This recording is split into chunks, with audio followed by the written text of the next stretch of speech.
approaching the last part of this symposium. A couple of housekeeping things, not to take time from people. I wanted to for you to know that Katie Long has put her correct email here for people who would like to make submissions for the Family Systems Forum. This is the correct way to reach her. It was incorrect, I guess, in part of the brochure somewhere. So that is important.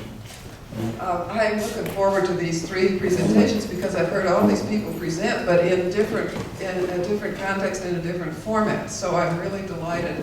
And as you know, you have a lot of the information about the introduction to their presentation and to their bios.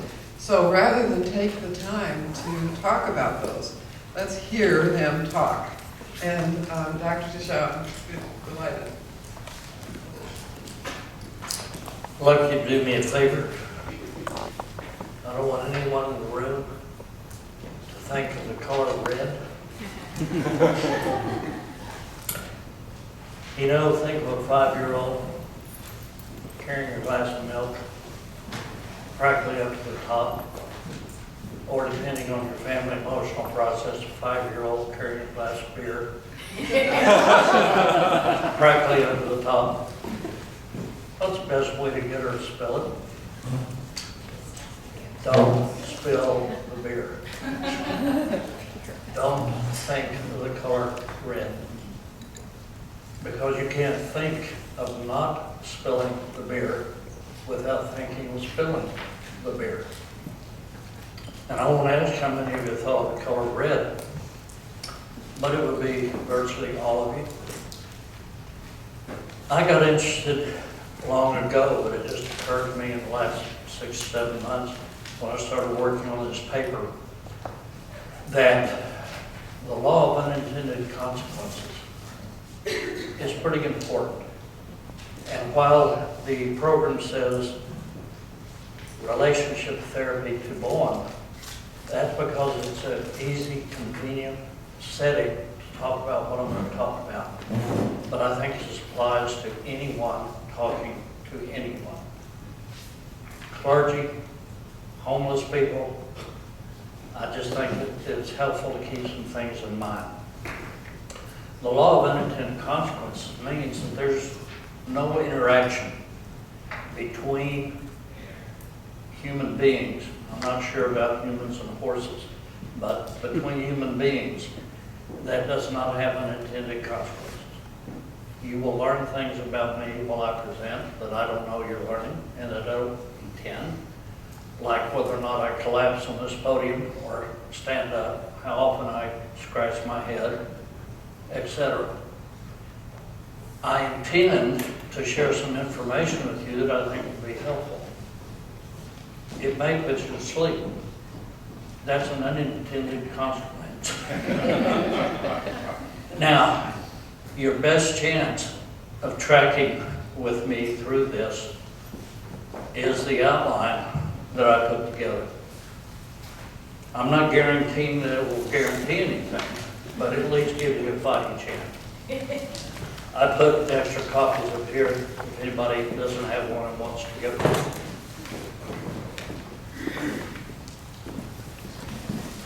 This is my PowerPoint. I'm trying to stay on the cutting edge of technology. And I discovered something new, and it's called using an outline. And you may want to consider it. Several weeks ago, I was watching the History Channel, and a program entitled "A Fatal Attraction of Adolf Hitler." Fascinating.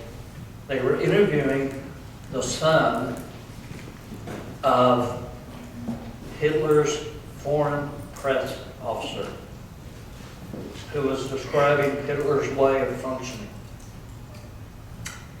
Quote, "He had that ability, which is needed, to make people stop thinking critically and just emote."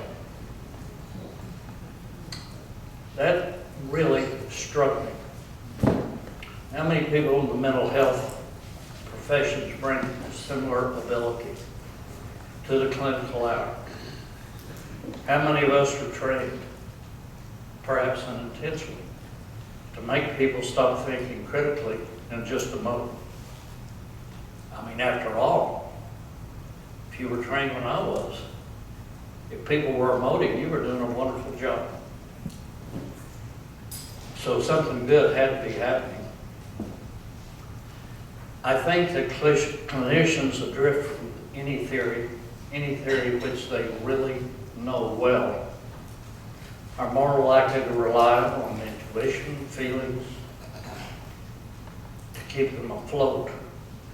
And for the first 10 to 15 years of my professional effort, that condition was certainly me. Then I discovered Bowen theory. Problem solved? No. Problem discovered? Yes.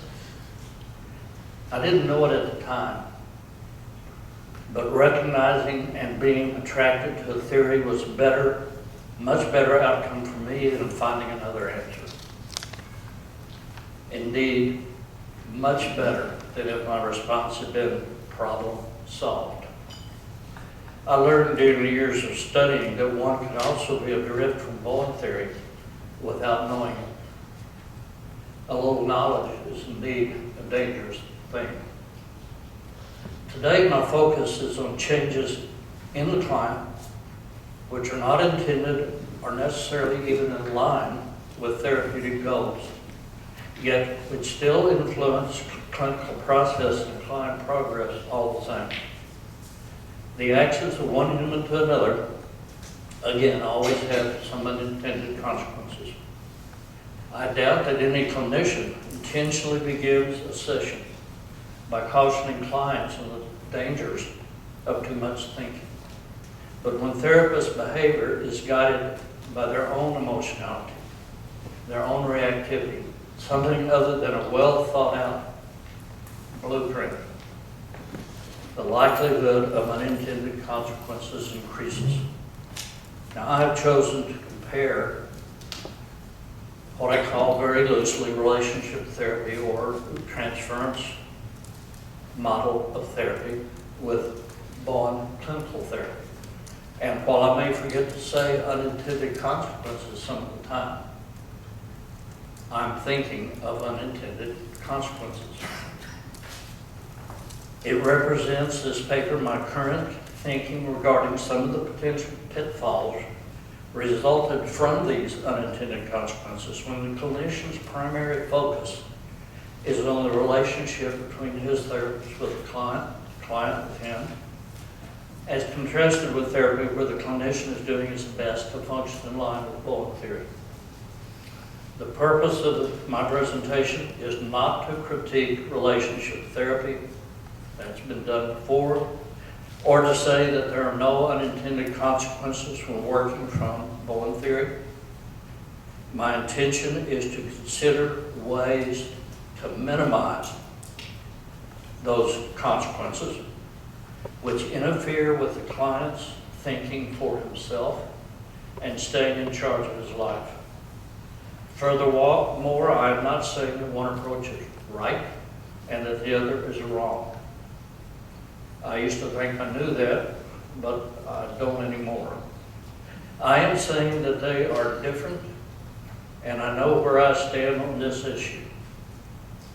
To clarify my thinking, I have focused on 4 features of the clinical relationship, which have shifted for me through a continuing study of Bowen theory. These 4 are the role of the therapist, the actions of the therapist, the functioning of the therapist with other members of the client's family, and the therapist's focus on his own emotional regulation. There will be overlap, and there will be some blurred boundaries, but I'll try to be clear. The role of the therapist. I've divided that expert to child rather than expert to patient, because I think in some ways it better describes that kind of relationship as compared to adult fellow adult.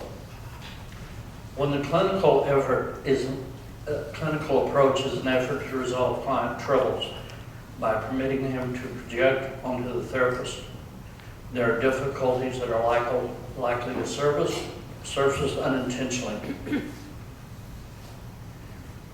A, the clinician being seen as an expert, always in quotes. When a therapist takes on that role, determining the direction of appointments is viewed as his responsibility, an unintended consequence.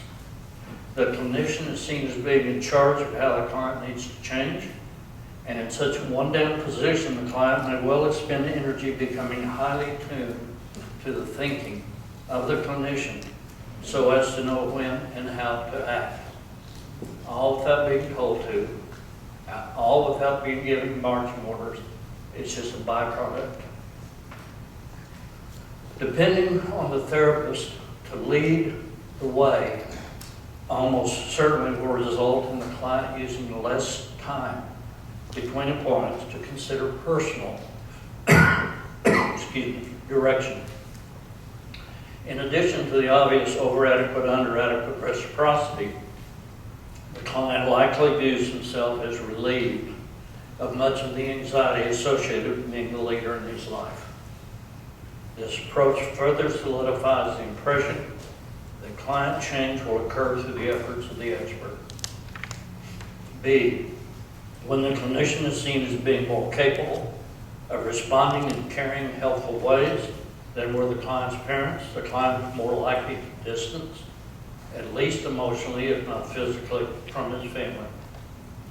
C, being perceived as a parent tends to reinforce the client's viewing life events from a reactive position rather than striving to understand his part in relationship dilemmas. Emotionally replacing one's parents might initially appear very attractive to the client. However, this would be likely to encourage further reliance on the belief, if only my parents hadn't screwed up, I wouldn't be having all these problems. It would also tend to discourage actively working toward a more adult way of relating to parents as they are now and as they have been in the past. In the therapist-client relationship, wherein the effort is to replicate the unresolved attachment dilemmas of the client, the notion is promoted that functioning failures and successes are determined by how other people respond. The most focused on other, whose responses are now all important, is the therapist. D, when the therapist becomes a larger part of the client's emotional life, triangles involving client and clinician increase and intensify, with the therapist seen as either intruder or savior. As a savior, the clinician will almost certainly be asked for answers, credited with successes, and blamed for any continuing problems. In the transference reparenting model, self-confidence for the client will be a less available commodity. Relating more in a one-down position to an expert might well increase confidence in the expert while decreasing the self-confidence of the client. The actions of the therapist. When clinician actions reflect an adult-to-adult relationship, there is implicitly the expectation that open agenda appointments will be the norm, as well as the belief that within each individual is the capacity to be more thoughtful regarding his dilemmas.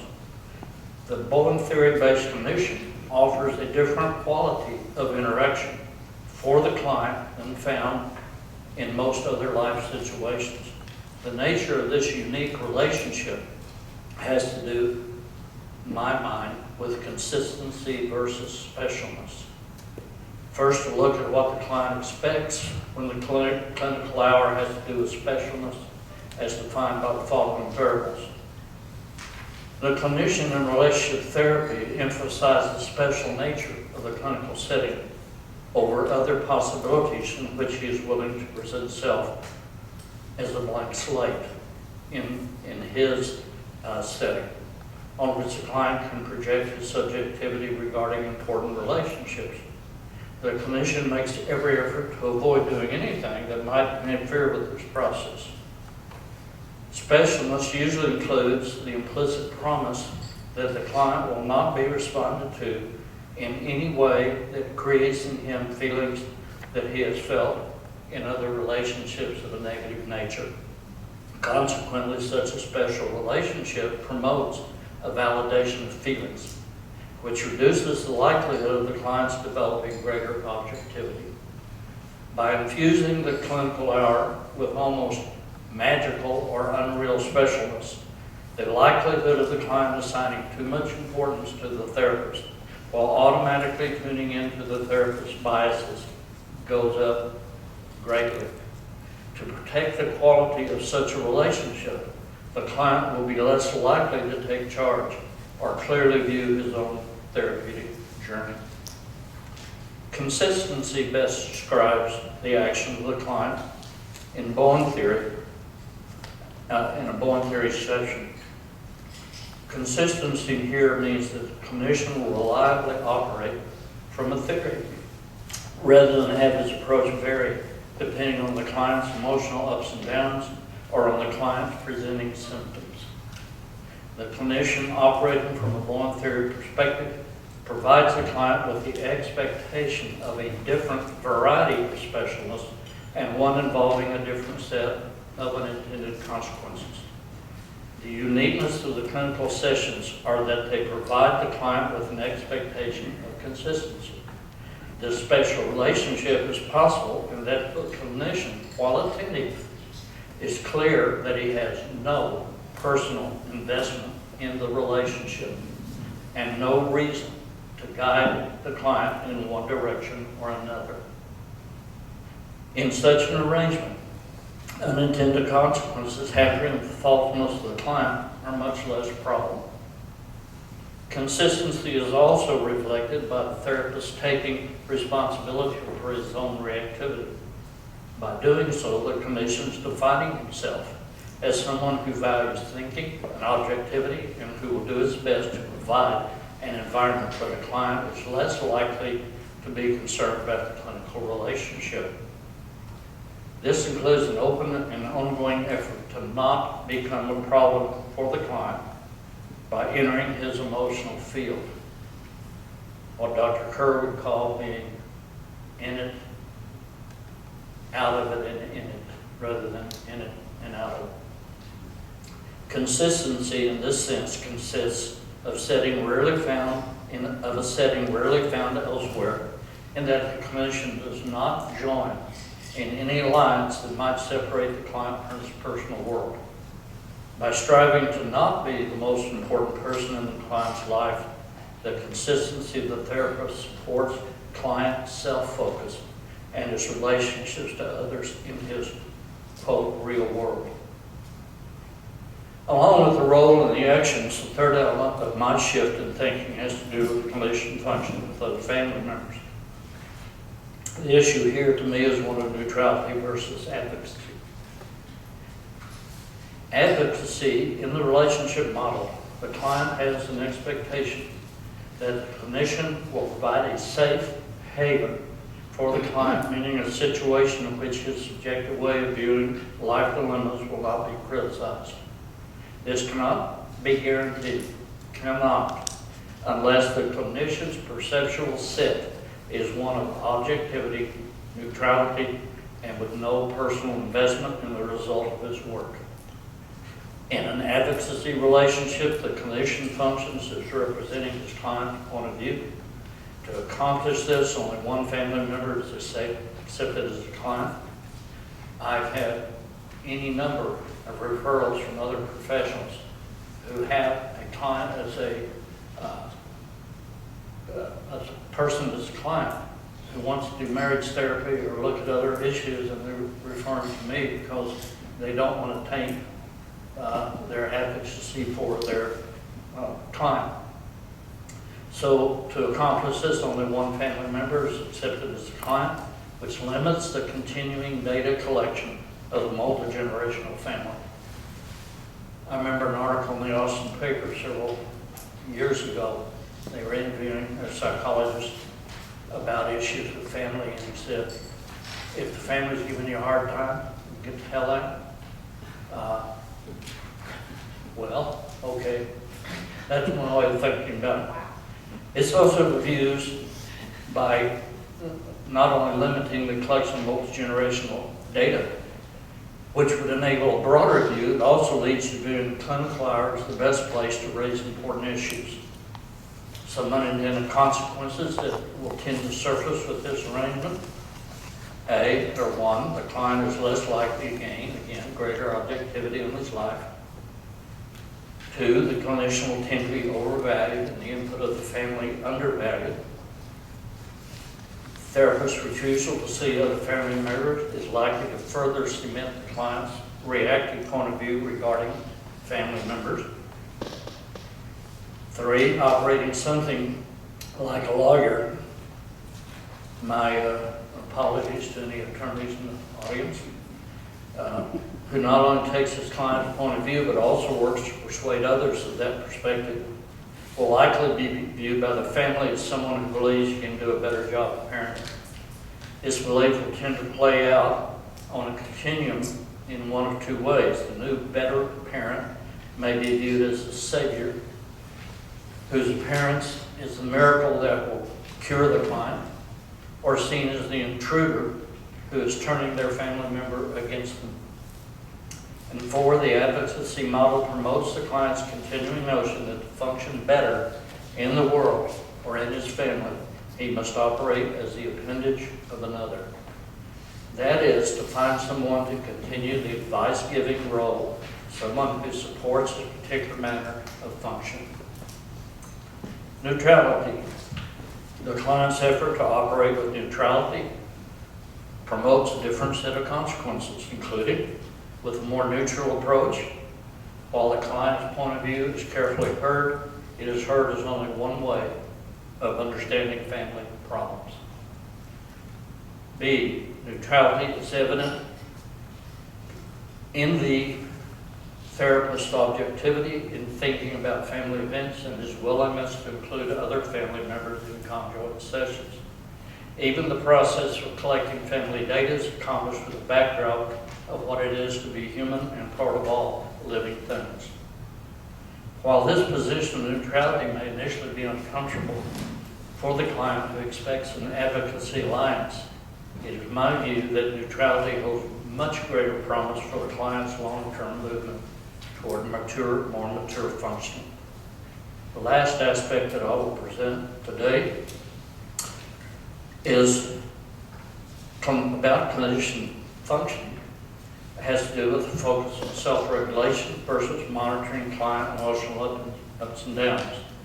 Monitoring client emotional ups and downs is a basic aspect of relationship therapy. With such an approach, the therapist, by creating a special, never rejecting environment, is tuned in to monitoring the feelings of the client with an intensity I think of as getting inside the emotional world and emotional head of the client. This permits the therapist in an ever-deepening way access to the most intimate arena of emotions. This is actually seen as the therapist's job if you're moving from the relationship model. And evidence that you are a really good relationship therapist means you do a really good job of getting inside the client's head, reading his mind, especially his intentions or any repressed material. Leads to, I think, for relationship therapists, what I call a conference phenomenon. You go to a conference, you come back, you see all sorts of features not deemed important before, attribute new causes for dilemmas and new solutions. Luckily, the conference phenomena fades with time or until the next conference.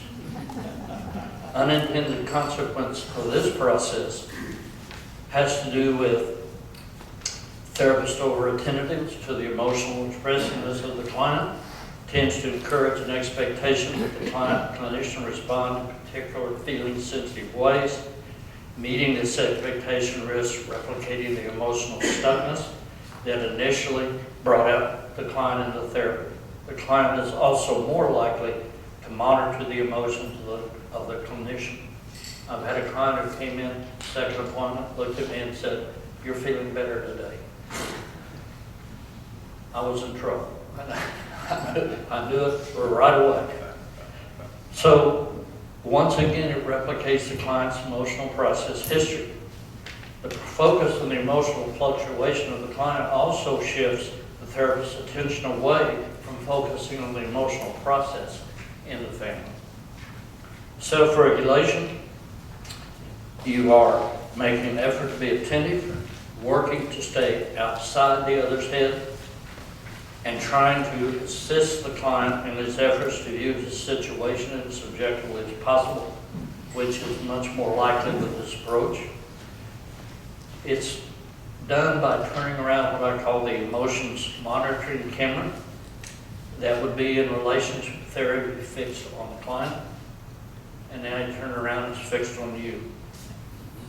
Focusing on its own reactivity helps the clinician provide consistency and respectful attention, and the client is assured without having to be told that he will have the time and space to better understand his emotional reactivity as he moves toward more thinking. A clinician is monitoring his own anxiety, particularly the impulse to jump in and overfunction, is more likely to be able to leave the client in charge. It is the responsibility of the therapist to learn and live theory in the clinical hour, and to be responsible for the emotional regulation, and not be responsible for the emotional regulation of the client, but fully responsible for his own emotional regulation while being responsible to the client. And this position encourages more self-responsibility for the client without, again, necessarily telling him. I'm going to skip the summary, which is basically to say that I think relationship therapy has a place. I think it can lead to resolving certain issues, but I think that the Bowen theory approach, characterized by consistency over specialness, neutrality over advocacy, the inclusion of other family members, and an environment while the therapist monitors his own emotional process, is vastly more effective. Before studying Bowen theory, I used to wonder, how can I better help a client with his symptoms? I was asking the wrong question. I needed to be asking what I was going to do about my own symptoms. One of the most crippling things a clinician can do is to be unable to tolerate a client's pain and anxiety, and to either have to fix it or cut off, known as referring. And at one time, I was absolutely the best at tuning into and trying to fix another's anxiety and pain. I raised in an emotional environment by a professional mother, and I learned to defer and please. People will ask me how I learned that, how I knew it.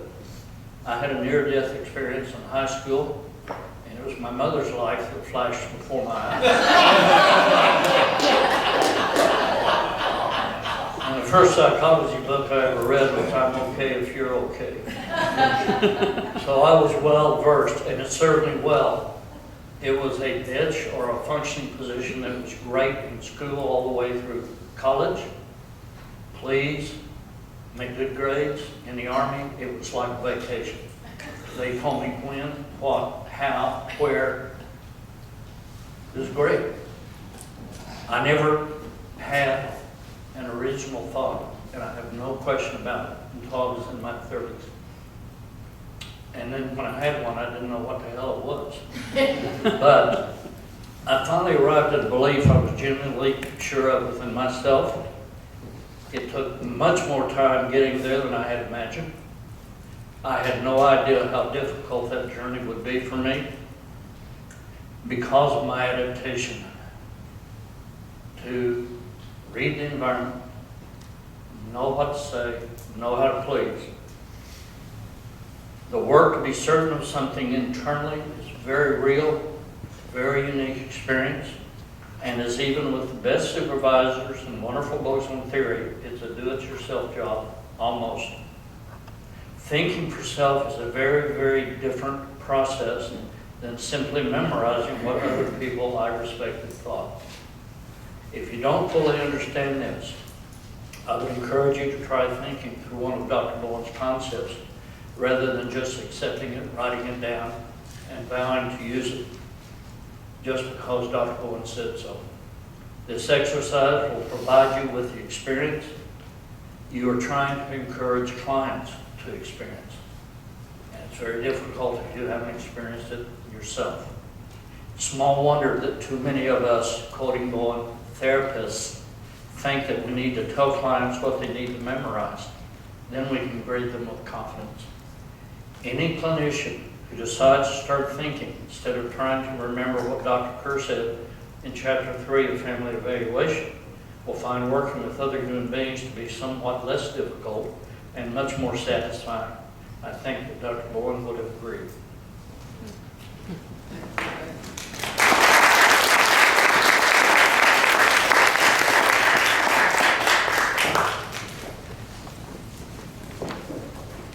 Right on time here. Okay.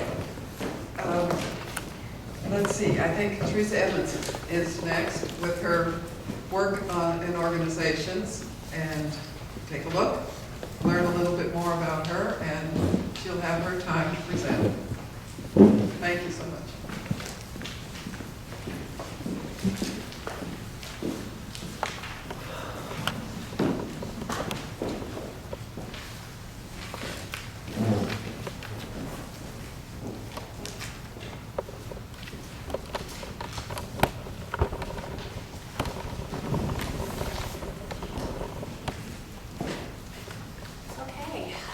What I'm going to talk about today is some of my efforts to use Bowen theory in work with a particular client over an 18-month period of time. And I decided to put this photo in my presentation because I felt like it kind of represented how I kind of went about this particular project. The fence for me kind of represents the fact that I don't think I'm ever going to feel like I'm competent at using Bowen theory, and to sit in front of a group like this and talk about what I did, it just scares the bejeebies out of me. But I like the photo because I think on some days, you know, it kind of works pretty well, and I look pretty functional in terms of applying this theory. And then there are other days where it's not quite so pretty. But my overall philosophy is one of, you know, you learn it by just doing. So, you know, I just decided to jump over the fence, and I'll learn something in the process. So what I want to do today is share with you what that journey over the fence was like. So my goals for today is just to talk a little bit about some of the key events that happened over this 18-month period of time. To also identify some of the key challenges that this organization faced, but from a Bowen perspective, in some ways they wouldn't necessarily define them exactly like this. In some cases they would, but in some cases they wouldn't. But I wanted to talk about it from a Bowen, using Bowen words, and then also to explore what are some of the actions that the site leadership took as a result of applying some of these Bowen principles. A little bit of background about this client. It is a manufacturing site for a Fortune 100 company. There were 900 employees at this site, plus about 1,000 contractors. And what I think is interesting is that 15 years ago, this site was literally considered by the organization as the golden child. And it was their premier site. But as of 2 years ago, poor reliability, obsolescent technology, high costs were really threatening the site's viability. This is going to come into play a little bit later as I share with you some of the dynamics. The other thing I think is useful to know about this particular client is that it was a part of a very large and very geographically dispersed family. And this is where I was working with this particular organization, which is here in the United States and actually was a part of the chemical manufacturing side of this organization. But this particular organization had two other brothers. A brother that was focused on healthcare and a brother that was focused on more of the agricultural part of business. So these three siblings here all reported up to a parent in North America. But this parent also had some sibs who lived in Asia and Europe, and all of these folks reported up to a single-parent family. And what I think is important to note here is that there was, I don't know if I would say it was a complete cutoff, but these groups didn't talk a whole lot with each other. And so there was not only geographical difference, but there was distance, but there was also not a lot of communication and contact between them, and this also tends to come into play as well. I'll talk a little bit more about that as well. So here was kind of the reason that this site came into therapy. On July of 2009, basically this site was told that they had to cut over $50 million out of their budget by December of 2010, and that they also had to make significant improvements in terms of their reliability, their efficiency, and their safety, or they were either going to be sold or they were going to be shut down. So needless to say, anxiousness was very, very high. Their backs were against the wall, to use Dr. Kerr's phrase. So here is the family diagram of this site. There is a site manager, and there are 4 businesses that actually operate within this site, and each of these businesses do different things. And then there are also what we call site support services. Now, what's really interesting about this is even though they all are inside the fence line of this particular geographic place called the site, and even though they share the same support services, each of them had their own maintenance organizations, their own shipping organizations, their own engineering organizations, their own training organizations. The best way I can describe this is that they were so bad at sharing the family car that the way they dealt with the anxieties, they had to go out and buy 4 cars.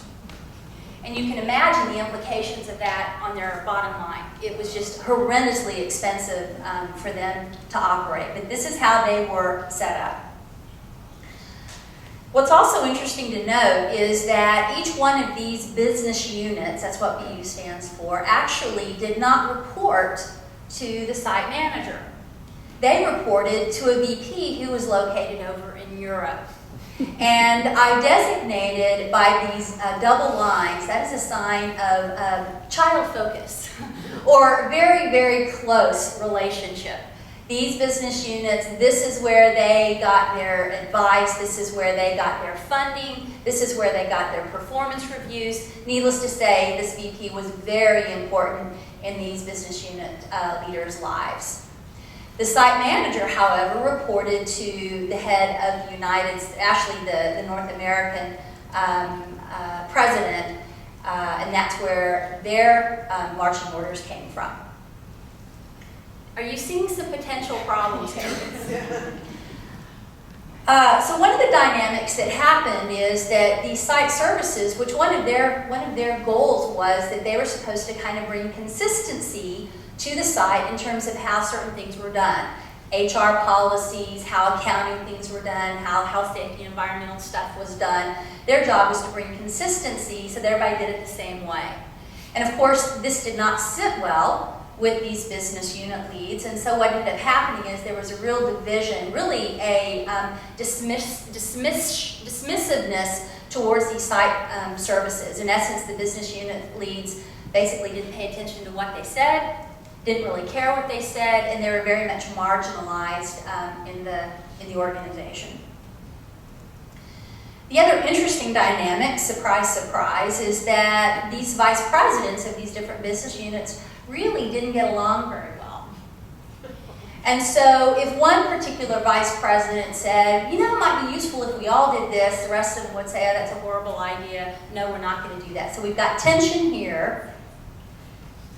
The other dynamic that was going on is that there was a distance between the site manager and the vice presidents. And in fact, there was so much distance that we can go back at least 3 to 4 site managers. And in essence, this role had become relatively impotent in that the business unit leads basically talked to the vice presidents. There was not a good relationship here. And so basically this position really didn't do a whole lot other than occupy an office and host the vice presidents when they came to visit. So as you can imagine, if you think triangles, you've got the business lead who's very close to the vice president. You've got a distant relationship here. So guess how the conflict came out? It would be when the business unit lead wanted to do something that was not going to be in the best interest of the other business unit leads. When the site manager would call this out, it would create conflict between the site manager and the various business unit leads. Okay, so in that environment, this organization has now been told, you've got to cut costs, you've got to deal with these reliability issues and these safety issues and these efficiency issues, and the only way they're going to be able to do that is they're going to have to figure out how to play with each other, how to play well with each other. So what were some of the key challenges? There were a lot of them, this is not all of them, but these were the ones that I thought might be useful to talk about today. One of the key challenges that I identified and began talking about early on in the process was the fact that this edict that they had gotten from across the pond was going to create tremendous anxiousness in the organization. When employees began to hear that you're getting ready to go through a major change initiative, in fact, you're going to go through lots of them, anxiety was going to go through the roof. A lot of the reading that I had done around Bowen theory and the application of that to organizations just simply reinforced that. The potential for increased anxiousness was going to be huge. The other big challenge that they face, however, is that as they're going through these changes, they had to operate safely, and this is a site that uses some really nasty chemicals. So the ability for them to make sure that they don't do something that's going to cause some type of an accident was extremely important. So it was going to be a huge challenge as they tried to cut costs and change their business processes. The other key challenge that was identified, and this was I'd worked with the site before, is I knew that there was a tremendous pull towards togetherness. One of the ways that this showed up is that if I was in a meeting and somebody said something that made me uncomfortable, there were very definite messages that got sent that said that is not okay, we're all about one big happy family, you don't say things that make other people uncomfortable. So you can imagine how innovative and how forward-thinking this site was at this point, because anything that was new or different made people somewhat uncomfortable, and that tended to get shut down. But the way they defined it, which was very interesting, was you're not being respectful.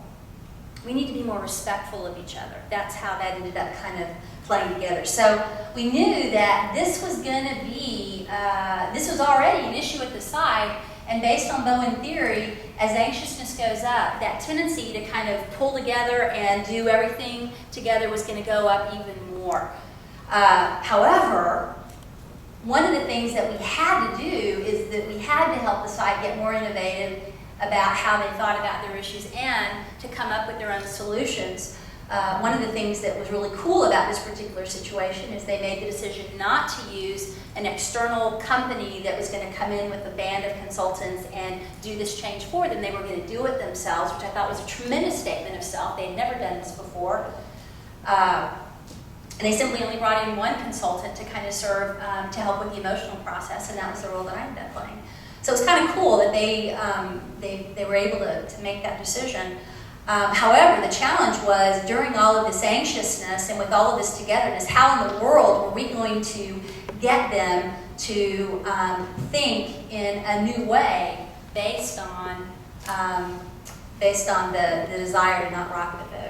And then the last challenge was that there was a history of very top-down management. We're going to tell you what you need to think. We're going to tell you what you need to do. And there was very poor communication between these different business units. So this idea of how do we put some structure in place which we thought would help reduce anxiety, and how do we include more employees in the problem-solving process, because in the past they had not been included. Those were some things that we were trying to be thoughtful about in terms of how to help the site go through this process. So some of the challenges that I felt were going to be really tricky for me as a consultant.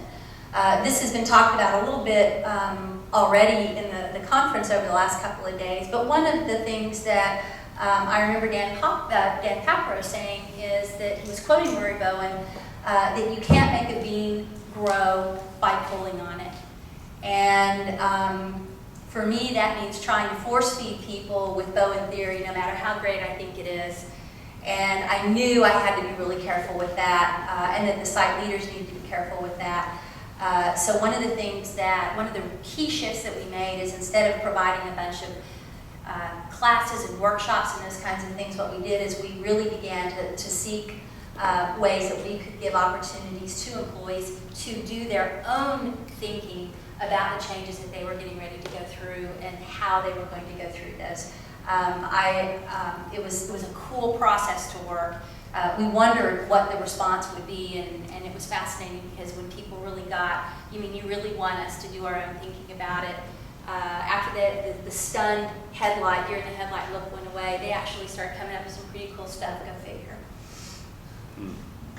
Another challenge for me as a consultant was just trying to stay in contact with all parts of the system. I knew from Bowen theory that it was really important to stay in as much contact as I could with all the parts of the system. That meant staying in contact with the corporate side, which is up in the Northeast. It meant staying in contact with the site manager. It meant working with the site leadership team, and there were some pretty anxious people on the site leadership team. And I got to tell you, some of them were really tough to stay in contact with. I think I did an okay job. I didn't do a great job. There were some folks that kind of fell off the radar, kind of by mutual agreement. And looking back on it, I can actually trace how, when anxiousness went up, those were the pockets where it happened, the places in the system where I was not staying in contact with. The supervisors that were working, the program office doing the change, and even the change management group, all of these were, I believe, were important pieces for me to stay in contact with, and for them to stay in contact with each other. Of course, at the same time, I had to manage my own anxiousness. There were people who were very likely going to lose their jobs. There were leaders who were extremely anxious about their own jobs. They were anxious about their employees' jobs. And the site manager was relatively new, so he was very anxious about doing a good job. The president of the U.S. operations was very invested in this being successful. So just needless to say, there was tremendous anxiousness in this system, and to not get caught up in that was just an extraordinary effort. Some days I did pretty well, and other days I didn't, but at least I was aware when I was getting caught up in it. That's the best I can say on those bad days. At least I knew I was doing it, and tried to get out as quick as I could. There were some questions that came up for me as I was doing this work. One was, is it possible for leadership to implement a change without generating anxiousness? That's one of the questions. Is there a way to do this so we can make it comfortable? And I have to say that where I'm at today, absolutely, it's impossible to implement change without generating some kind of anxiousness. That's my position, at least today. I'm open to others' thoughts and thinking about it. The other question was, how do you motivate employees to action without increasing their anxiety to unproductive levels? Because one of the things that we knew we had to do, there were employees who were very complacent and quite happy to keep doing what they had been doing for years and years and years, and quite truthfully entitled about their job and being able to do what they did. And so in some cases, they needed to be a little bit more anxious than they had been in order for them to make some kind of effort at changing. So, but how do you do that in such a way that you don't create unproductive levels of anxiousness? Also interested in your thoughts about that. Being vigilant of triangles obviously was a key one. The best I can say about this is that because I had meetings and all kinds of interactions with these groups, the number one thing I tried to do was not take sides, and to be as transparent as I could in those communications. And I think I did a pretty good job with that. I didn't have any blow-ups any major blow-ups. So what are some things that were done that I believe were influenced by Bowen theory at the site? One of the things that I knew from theory is that if we can just get a few folks more thoughtful and less reactive and less anxious, that the whole site was going to do better. And so what we try to do is think about, okay, what are some things we could do that might help address and lower the anxiousness in the organization. And there were several things that we did, but I got to say one of the things that I think was the most impactful across the entire site is we just simply started talking about this concept of anxiousness. Before this began, anxiousness would not have been a word that anybody would have used at that site. And today, it is a common part of the vocabulary. And I was wondering, how are people going to respond to this idea of talking about anxiousness? And there were a few folks who initially were like, you know, what is this? But I was amazed at how quickly it resonated and how often people now use it. It's now a normal part of the vocabulary of the site. Even to the point where the global CEO came to visit about 4 months ago and in a town hall meeting actually was talking about this concept of anxiousness. Not the concept, but talking about anxiousness and using the word. It was actually amazing how just the ability for people to put the word to what was going on helped to lower some intensity around what was going on. It was okay to talk about it. Another thing that we did is that we began to introduce folks, and I know you can't read this,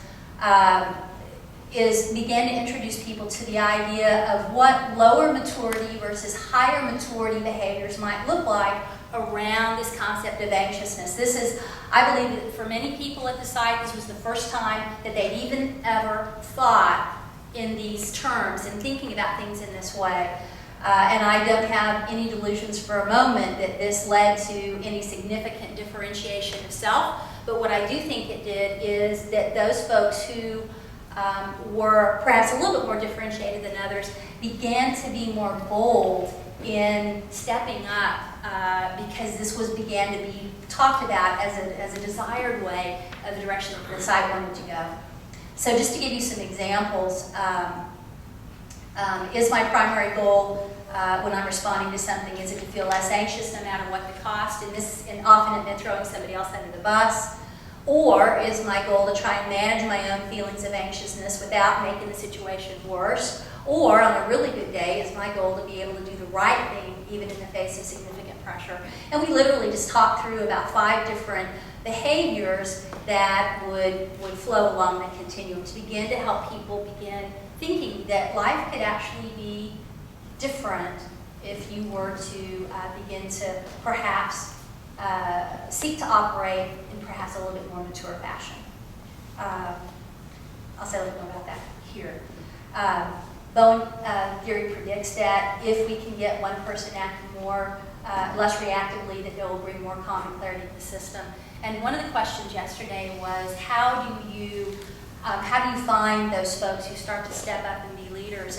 And what I found is that it was as we began to talk about this concept of anxiousness and we began to kind of show, gosh, really, there's a continuum here, is that these natural leaders began to emerge. They would come and they would ask questions. You know, I was doing this the other day, and what would you do about this? And it was just a really cool way to see how these natural leaders just began to be, it was like water in the desert to them, was kind of the analogy that I would use with it.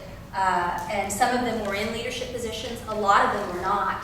So it was kind of cool to watch how that happened. The other thing that we were able to do is provide coaching, not only to folks who were official leaders, but also those informal leaders who started surfacing to begin helping them better understand these concepts and to help them think through their own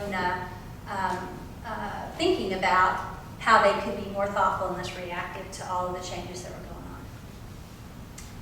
on. One of the things that we knew was going to be important is that as layoffs as they were potentially going to happen, that there was a real possibility that if somebody saw an act that might be unsafe, they were going to be very hesitant to speak up about it because they wanted to stay under the radar. They certainly didn't want to be pissing anybody off, excuse my French, if there were going to be layoffs. And we were very concerned that if that happened, that there could be some potential safety issues. And so there was a lot of effort made by the site leadership to talk about the importance of doing this. There were even safety topics were literally they talked about what kind of impact might anxiousness have on employees' ability to act safely, to report safety concerns that they have, et cetera. There is some really wonderful data. Prior to the initiative beginning, they had 5 reportables the year before. They had even more than that the year before that.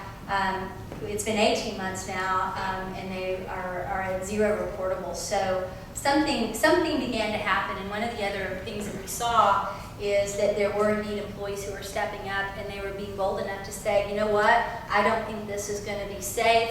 And so they were speaking up, and they were also getting rewarded for that. The site leadership worked very hard to reinforce that behavior, and I think they did a pretty good job of it.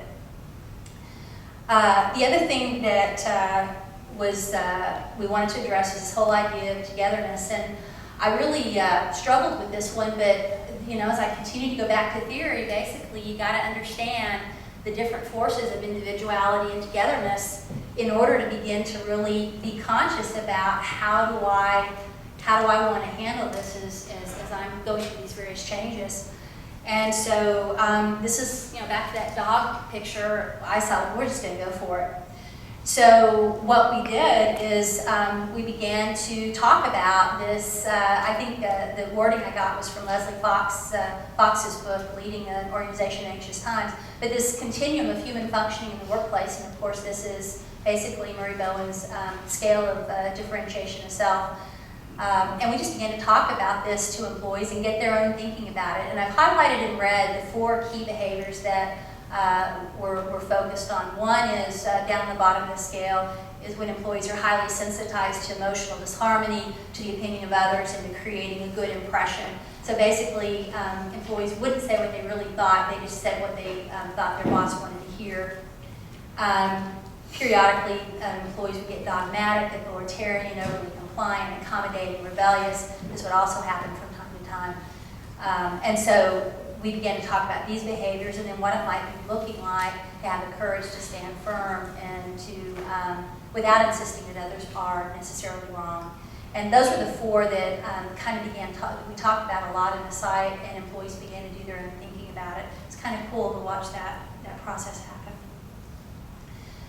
The other key thing that we try to do is to set it up so that there could truly be innovative thinking and problem solving. In fact, we knew that if there wasn't innovative thinking, that the site would not be successful in achieving the savings and making improvements. So there's several things that happen. The coolest one is when, in having conversations with the site manager over periods of several months, one of the things the site manager decided to do was to initiate regular contact with these vice presidents, which had really never been done before.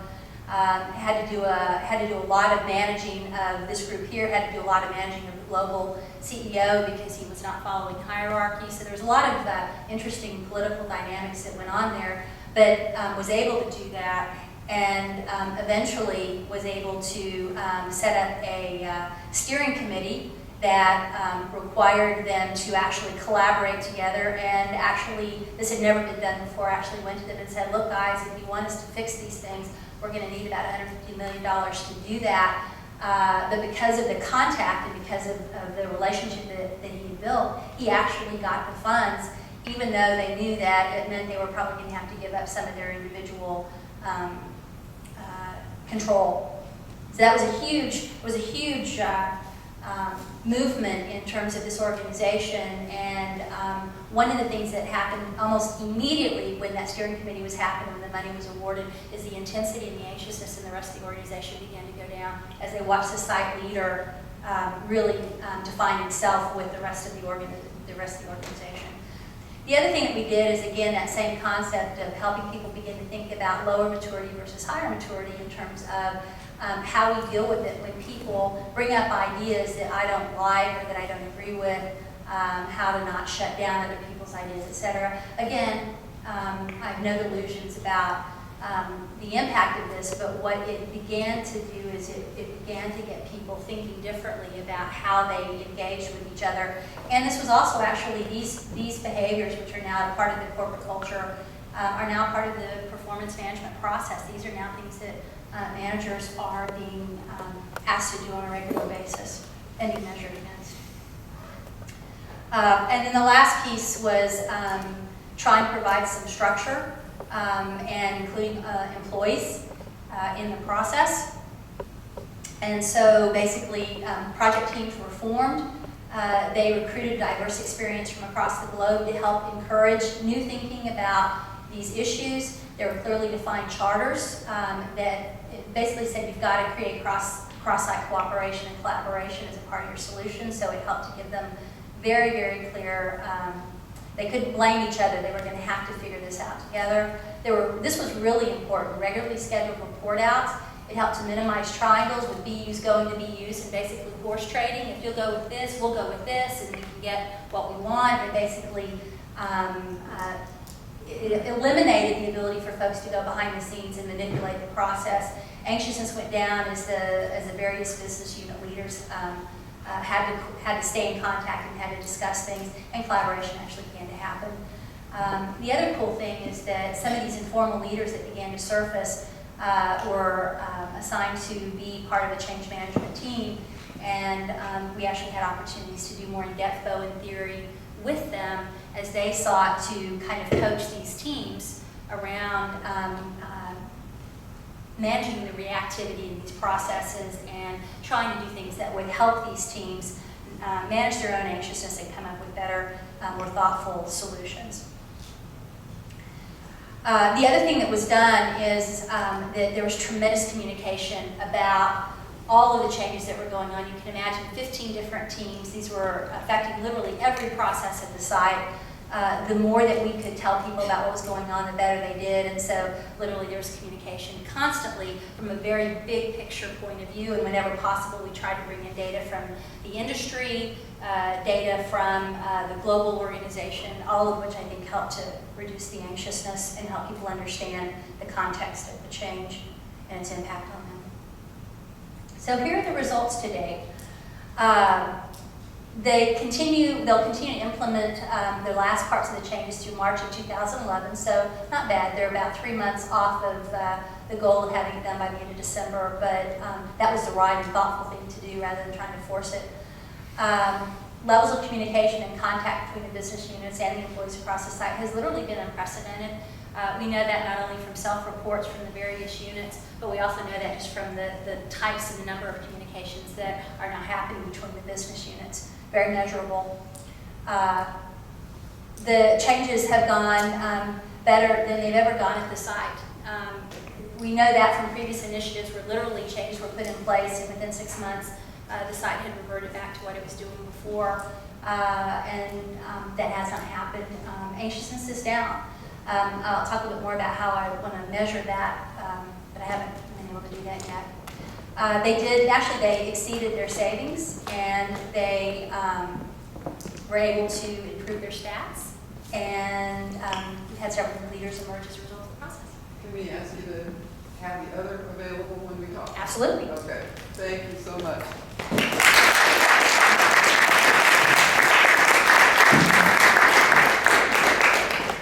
Yes, our last of this afternoon, I am delighted to introduce Luisa Trillo, who is not from Texas, well, she is sort of, but from Ciudad Juarez in Mexico, and brings her experience and knowledge about systems thinking and surviving the violence.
problematic history, but for the last 4 years, there's been a tremendous amount of violence. Excuse me, Ms. Trillo, turn the microphone on.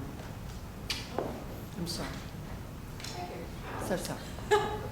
That'll help. So anyway, the amount of violence is such that they consider it to be one of the most violent, if not the most violent city in the world. So that gives you an idea of the kind of anxiousness that exists throughout the city. And one of my ways of managing my own anxiety there has been to try to do research about this particular situation.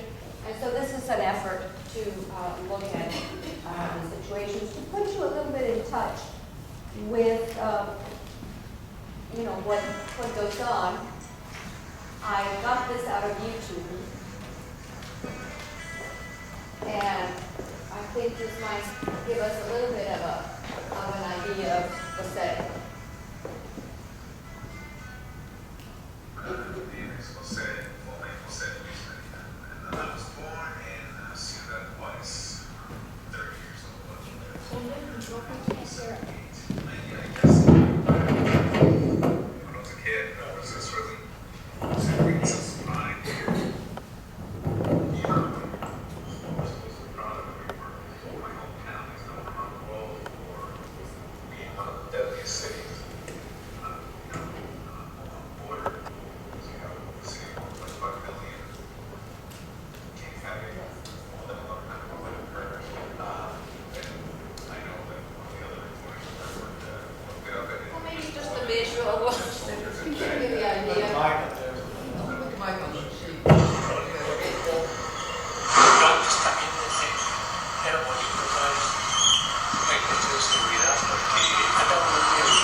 relatively, well, pretty jarring.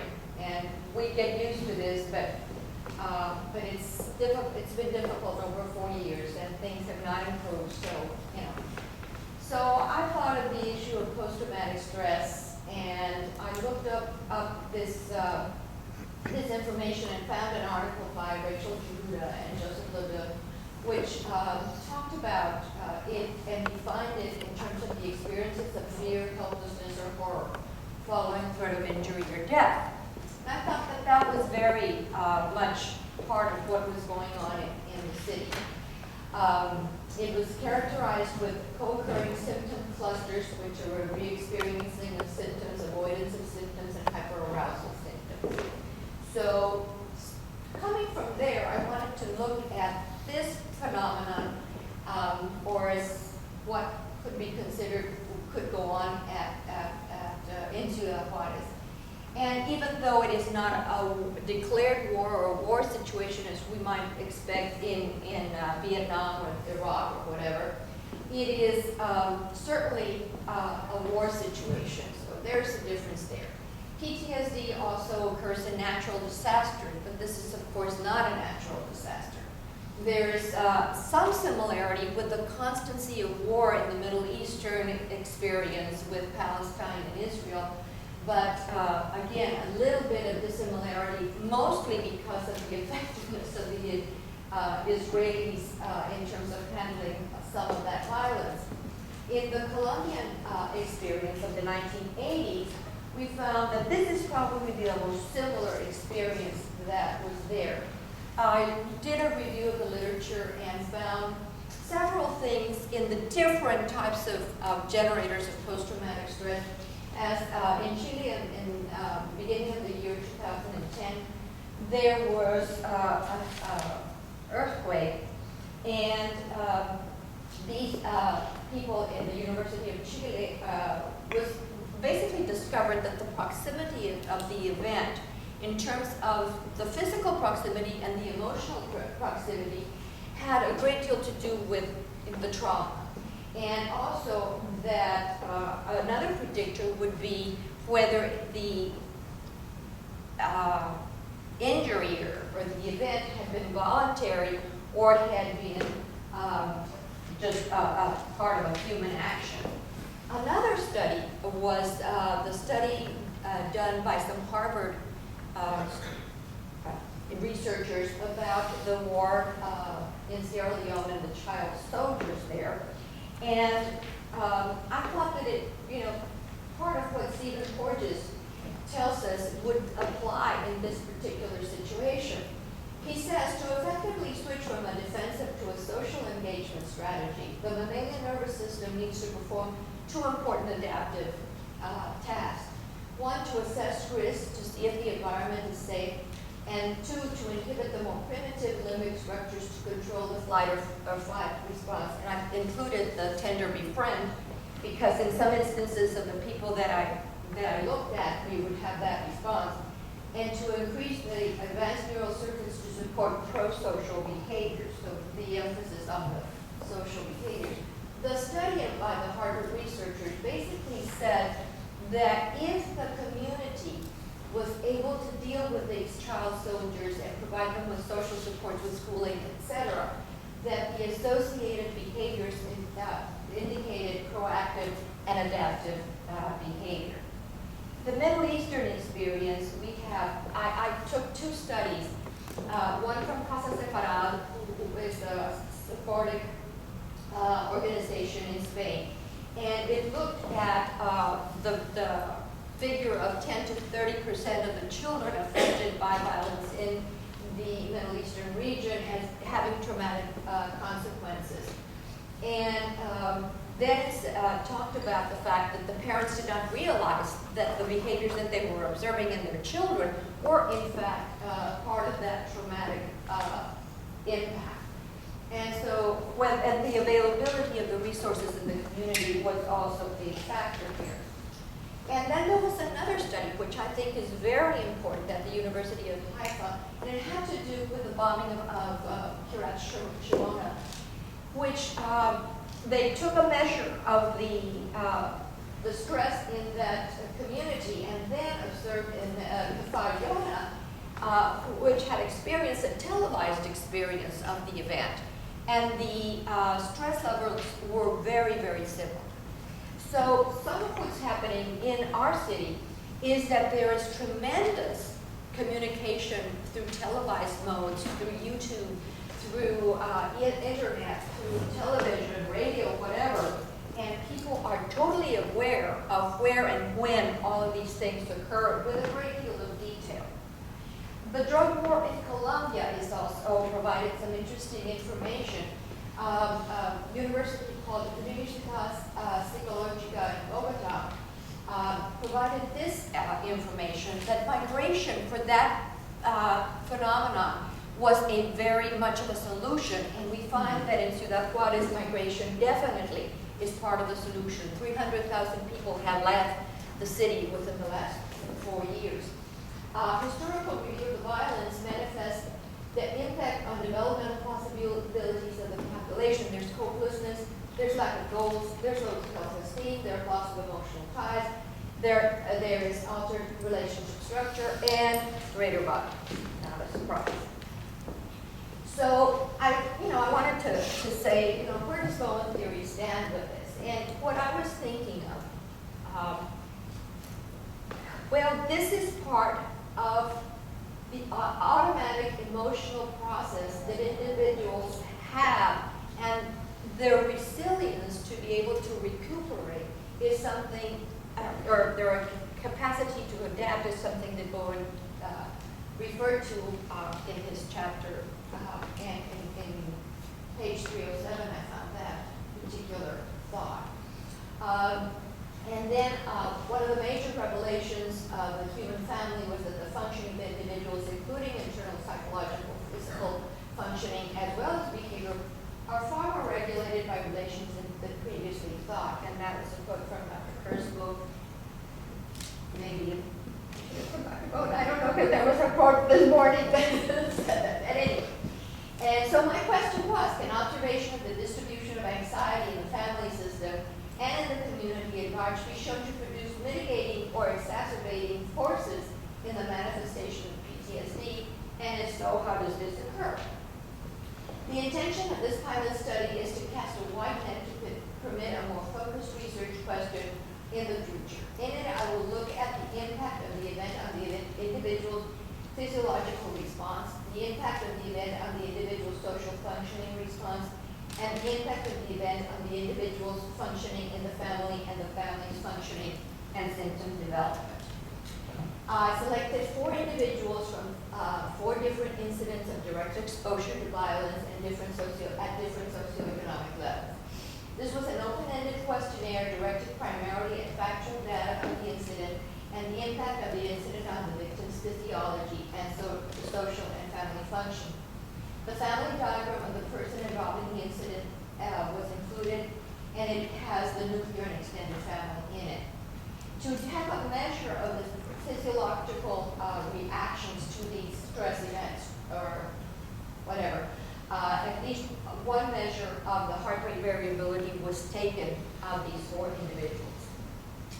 There were 3 women and 1 man selected for the study. 2 suffered from a loss of a close relative, 1 due to a kidnapping and subsequent death of this person, and the other lost her husband in a robbery at their neighborhood store.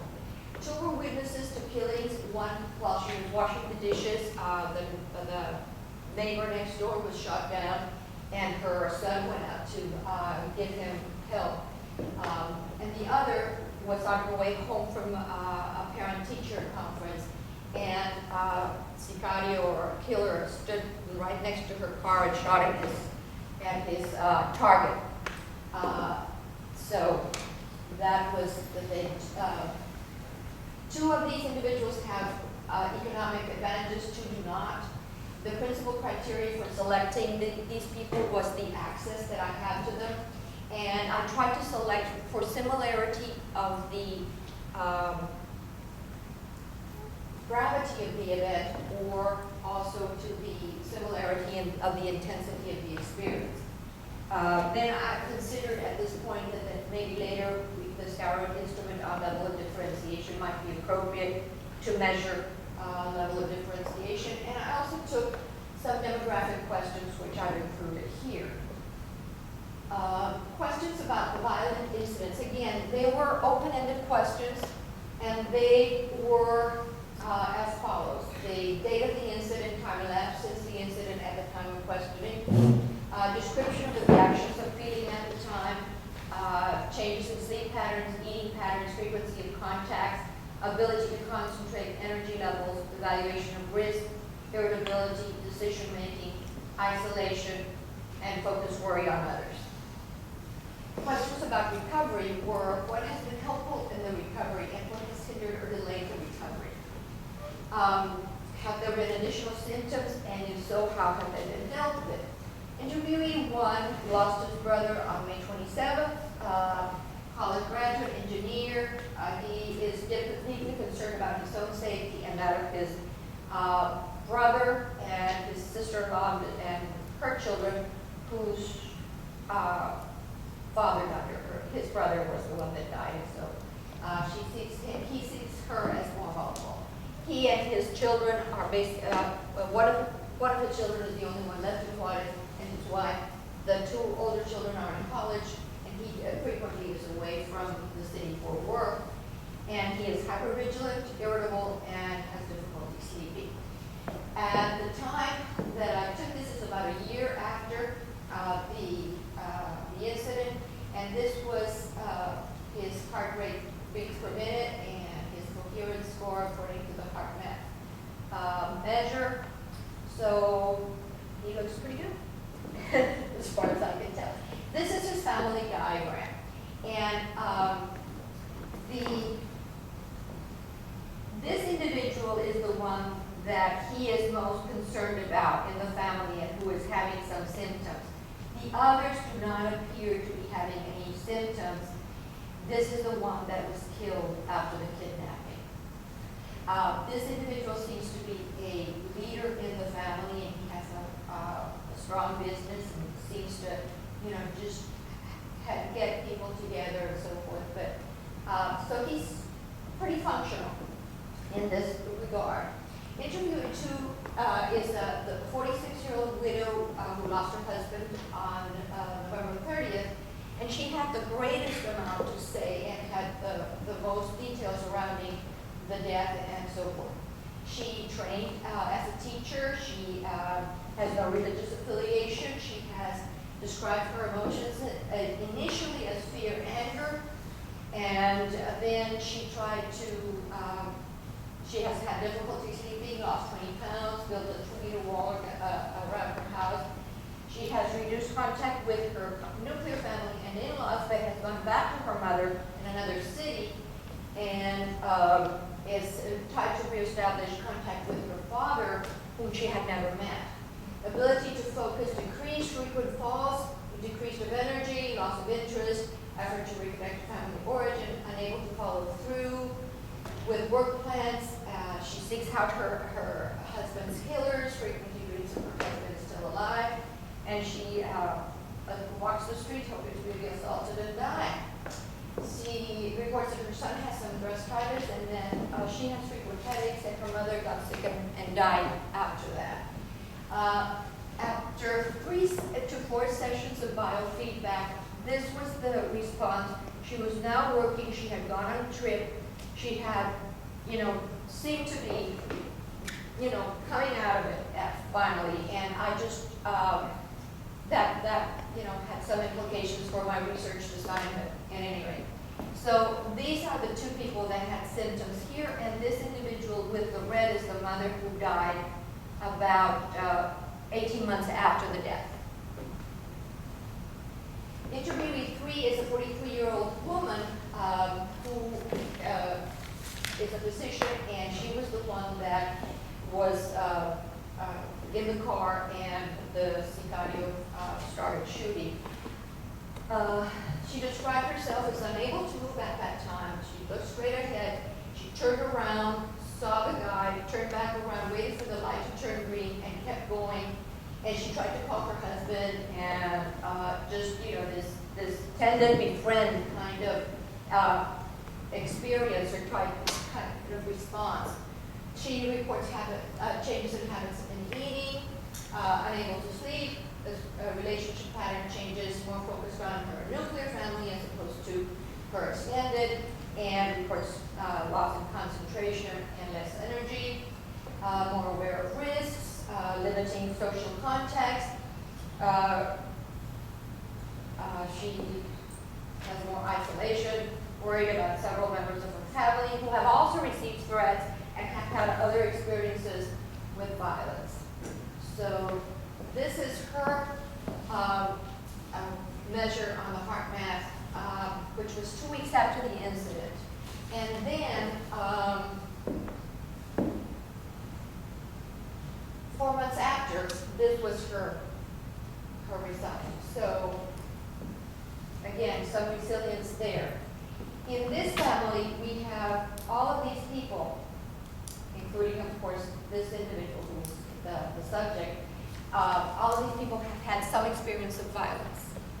So, and this individual was actually received a shot. No, this individual's daughter actually received a shot at a, when they were in a public place and they, she was shot accidentally. This other one is the one that was washing dishes. She is a 40-year-old woman, attended high school. She is head of a horticultural project.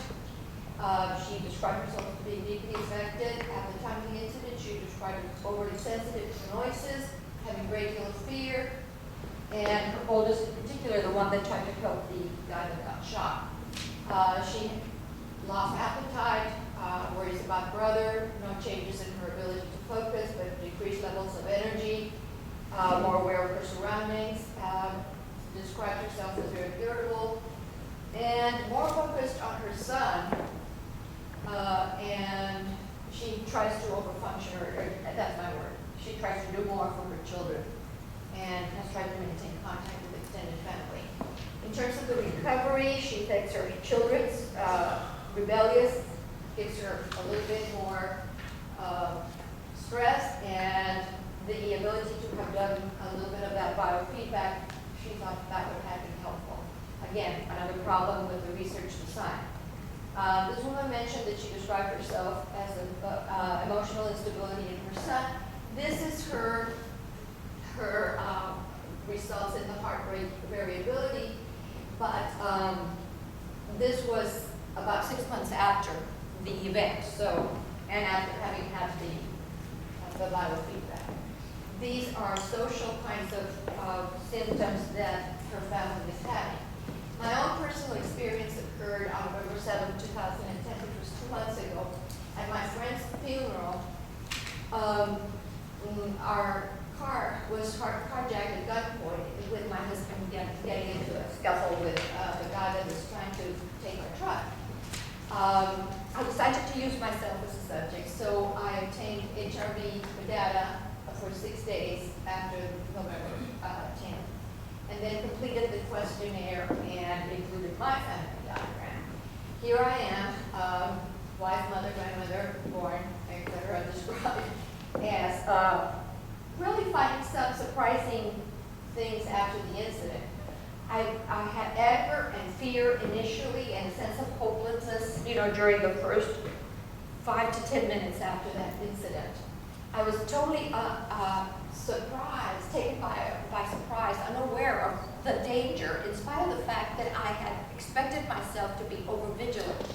Now, I was distracted because of my friend's funeral, and I was just deep into that, but it was just a situation where I was taken totally by surprise, and I could not remember, I could not tell you what the man looked like because I didn't see him. It was just a ball. Anger and fear for my husband, who was struggling with the carjacker. I was in the truck, so he was trying to struggle with this guy so I could get down. So I reported that during the night I have trouble sleeping, waking up, and I had a very powerful startle reflex for the next month after that. And constant eating. Noticeable changes in concentration, memory, decreased energy levels, changed in risk assessment.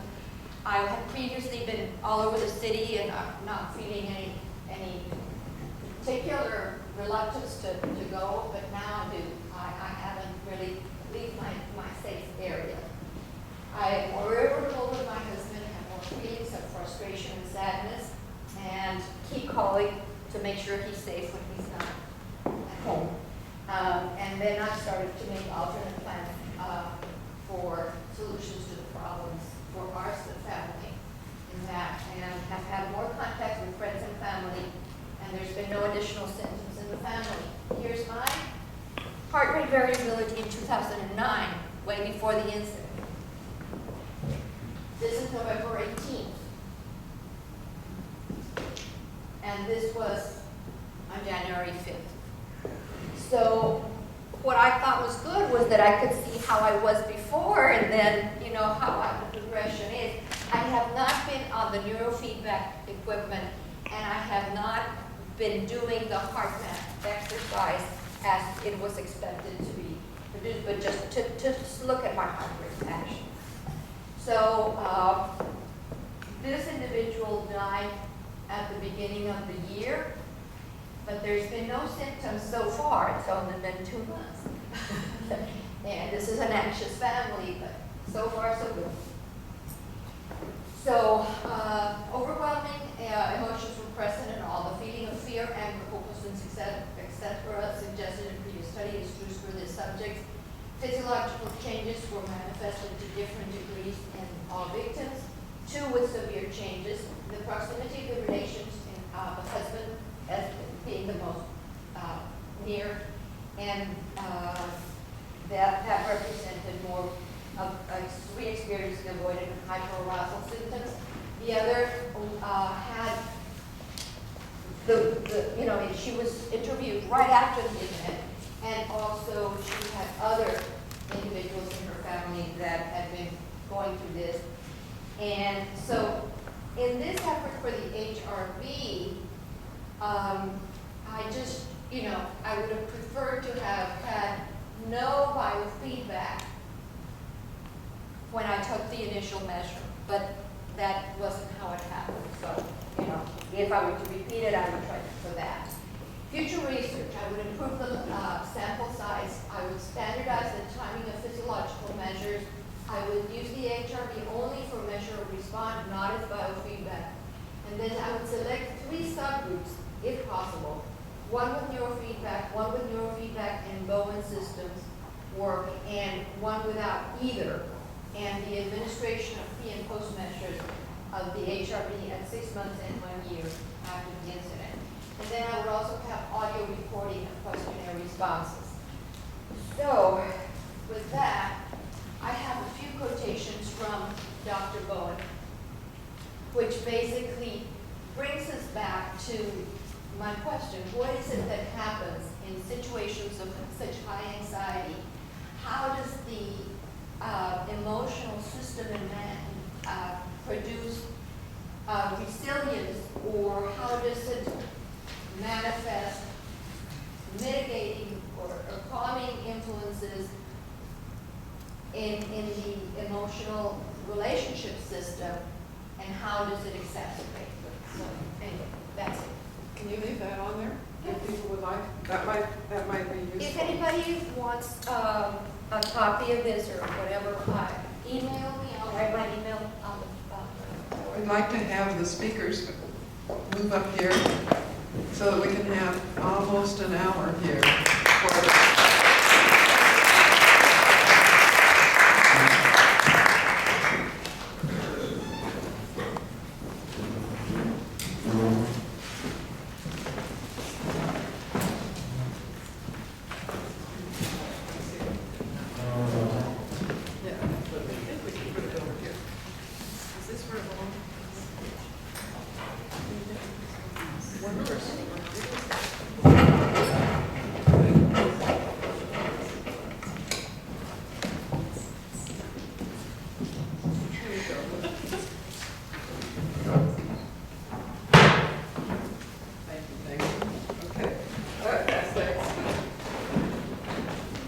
Okay, I am sure there's lots that people would like to know more about. The time goes fast, so if whatever interests you, this is a chance to follow up with some of this thinking.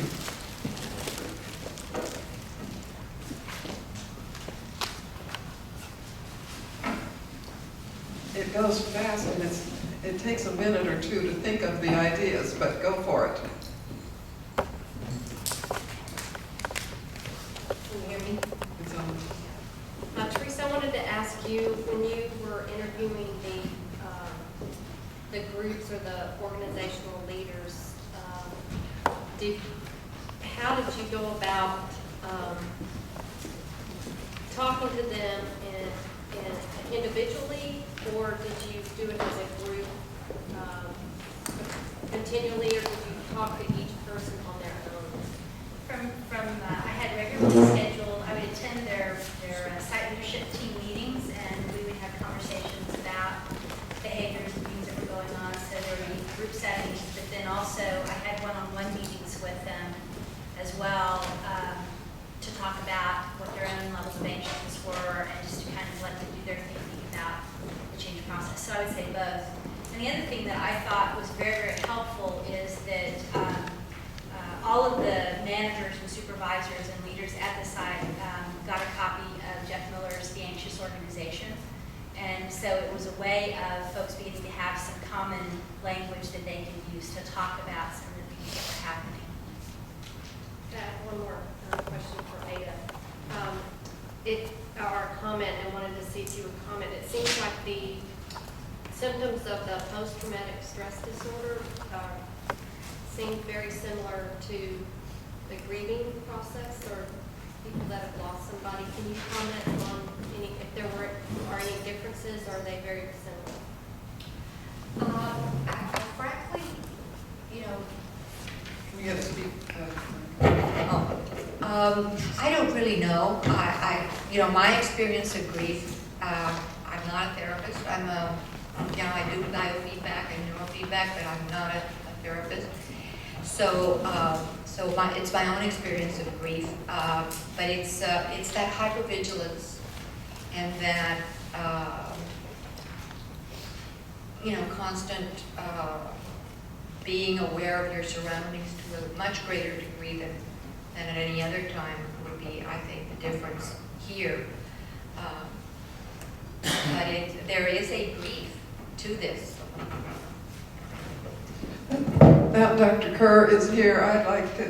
I missed this piece, so that I'd like to have Dr. Kerr have a chance to respond to these first, and then Sure. see where we go from there. I enforced a 4-minute break, even though we didn't have one. Oh. No, we didn't supposed to have one.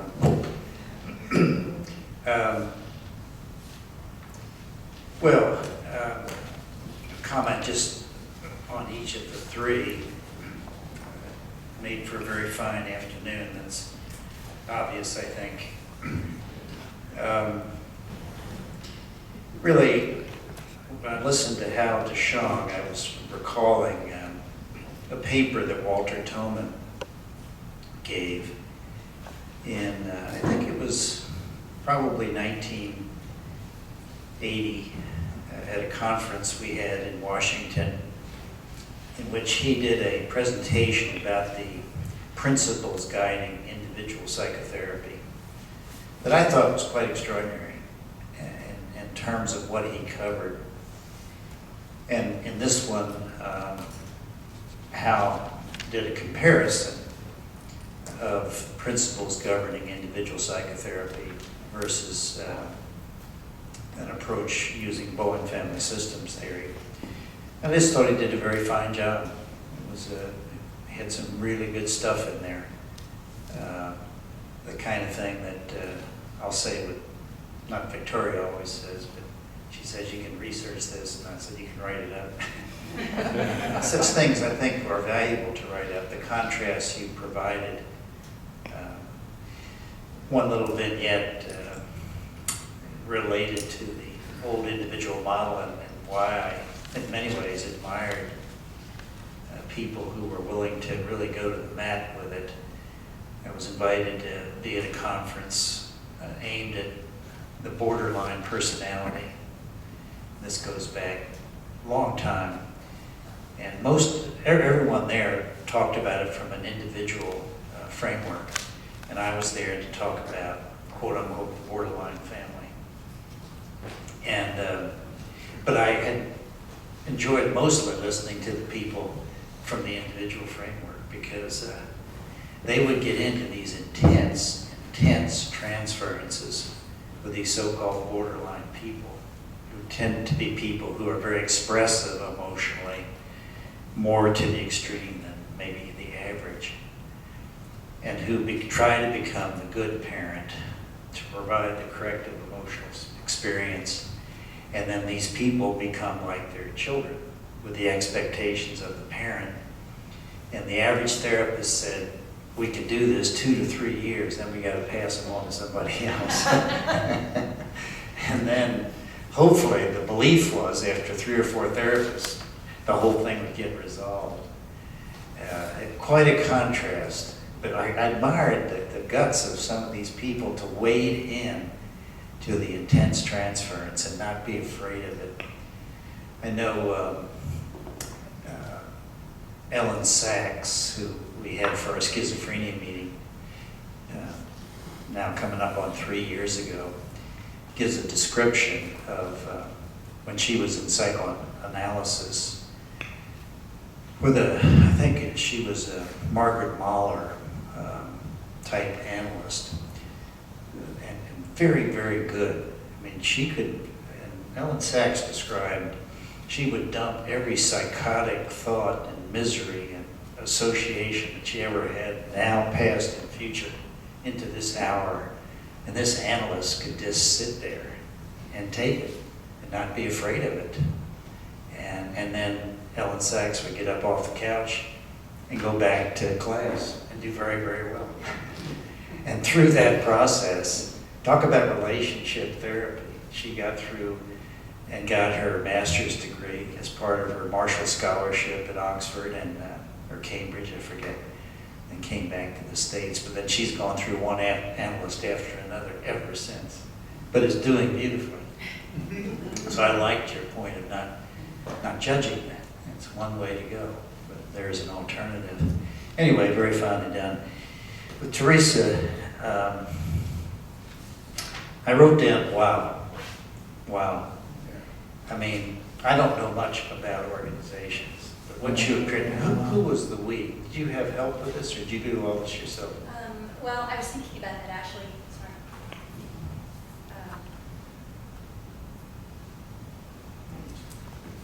I was thinking. It's working. That's right. I was thinking about after the presentation, the we. That's a real interesting thing for me to look at in terms of neutrality. But it really was the site leadership team. We worked so closely together on it that it felt like I was kind of a part of the team. But you were the leader of it, I assume? Well, I was the external, I would say, guide for the group. The site lead was the lead, but I was the consultant to them in the process. Because I would think to make it work the way you did, it would require good leadership to keep everybody on board and with some consistency. But I mean, I thought the kind of designs you came up with, I mean, ways of presenting things, levels of maturity, levels of anxiety, that educational component that helped people begin to think about these things. I guess this company, their backs were to the wall. Maybe that's like dealing with a family with backs to the wall, but from what you said, it was amazingly effective, and attention to emotional process seemed to be just a huge part of that. So it just seemed like you earned your money. Well, then, Luisa, this is a tougher one for me in terms of, I liked the effort to somehow objectify this. And I know a little bit about this heart rate variation and variability measure. It seems like an awfully good one to choose to measure seemingly subtle levels of, I guess we could say, of anxiety. Would you assume that? At least the parasympathetic. sympathetic Pathetic. balance, right? I too have questions about what is PTSD anyway. And as you were talking, I was struggling to find slides in my computer that I couldn't find. The definition that I have liked best is James P. Henry. He put this on a continuum, going from basically, I think it was effective coping, in which the person basically, like we talked a little bit about yesterday, I am bigger than the problem. The problem's not bigger than me. And it also, he makes room for the intactness of relationships is key to that adaptation. But there's a whole physiology that goes with that kind of an attitude and functioning. I think the next one down, and you may remember this better, is beginnings of uncertainty. You know, maybe I can't handle this. Maybe I can't get through this. So the beginning rumblings of anxiety and chronic anxiety and the physiology changes that go with that. And then on down to the beginnings of serious distress. I don't think I can do this. This problem is larger than me. I can't handle it, as I recall. And the new physiology that goes with that. You know, measuring cortisol and sympathetic nervous system activity. And he didn't get into heart rate variation, but that might have been a good measure. And finally, it's more at the end that helpless, hopeless, overwhelmed, stuck, I don't know what to do. Cortisol actually shuts down. But the level of tension or agitation goes up, mediated maybe by epinephrine, norepinephrine, sympathetic nervous system. But tried to objectify what we call PTSD, and as you were trying to do here in this rather large study. But you got to start someplace. And I think, again, the great value of doing any research is what you learn about research, refine it, move on. Victoria could talk about that with all the many projects she's done. So a good afternoon, I thank all of you for it. I didn't ask if either any of you have questions for others, for each other. Don't have questions, but I had a few observations. I personally appreciated, Teresa, your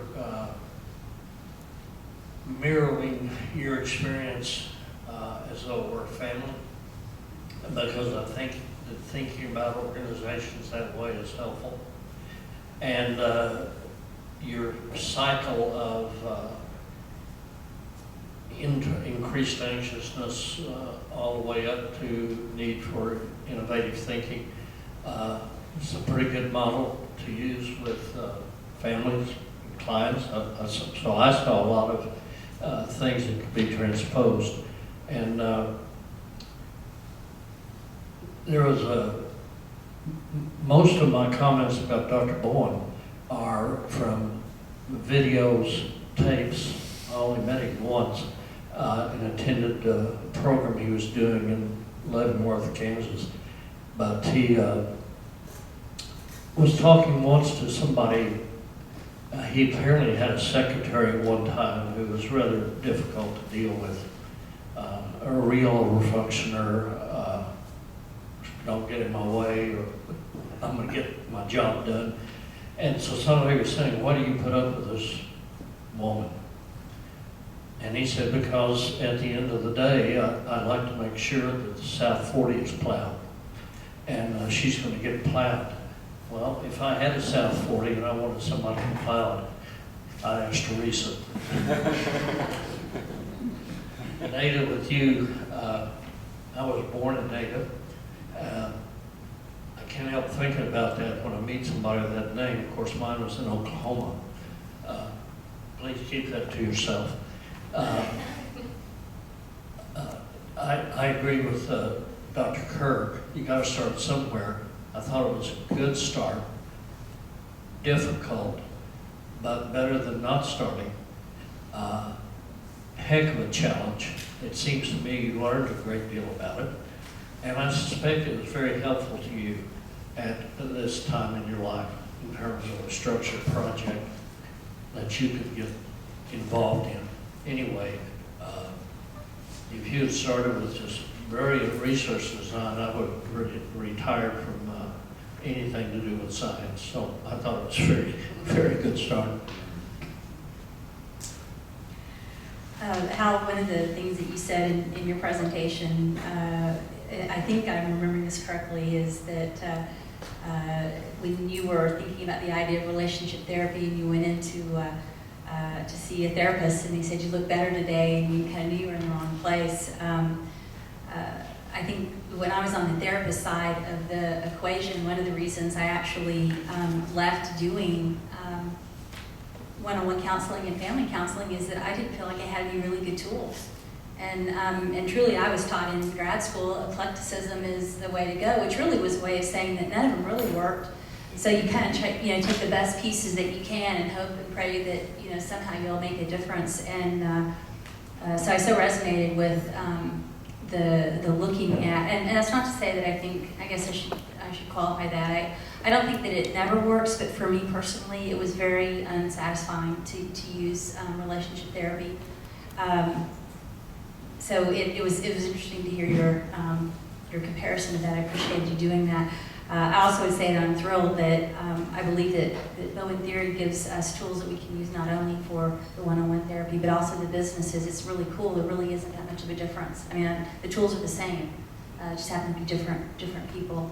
And Ada, as I listen to your story, living in Houston, we hear the stories, we see the video clips, and I just can't even begin to get my arms around how one possibly begins to make an impact in that. And I know that the whole migration issue, the resource issues, and I read an article somewhere, I think it was in The Economist, that talked about how violence in Mexico began to go up when the United States began cracking down on the drug cartel.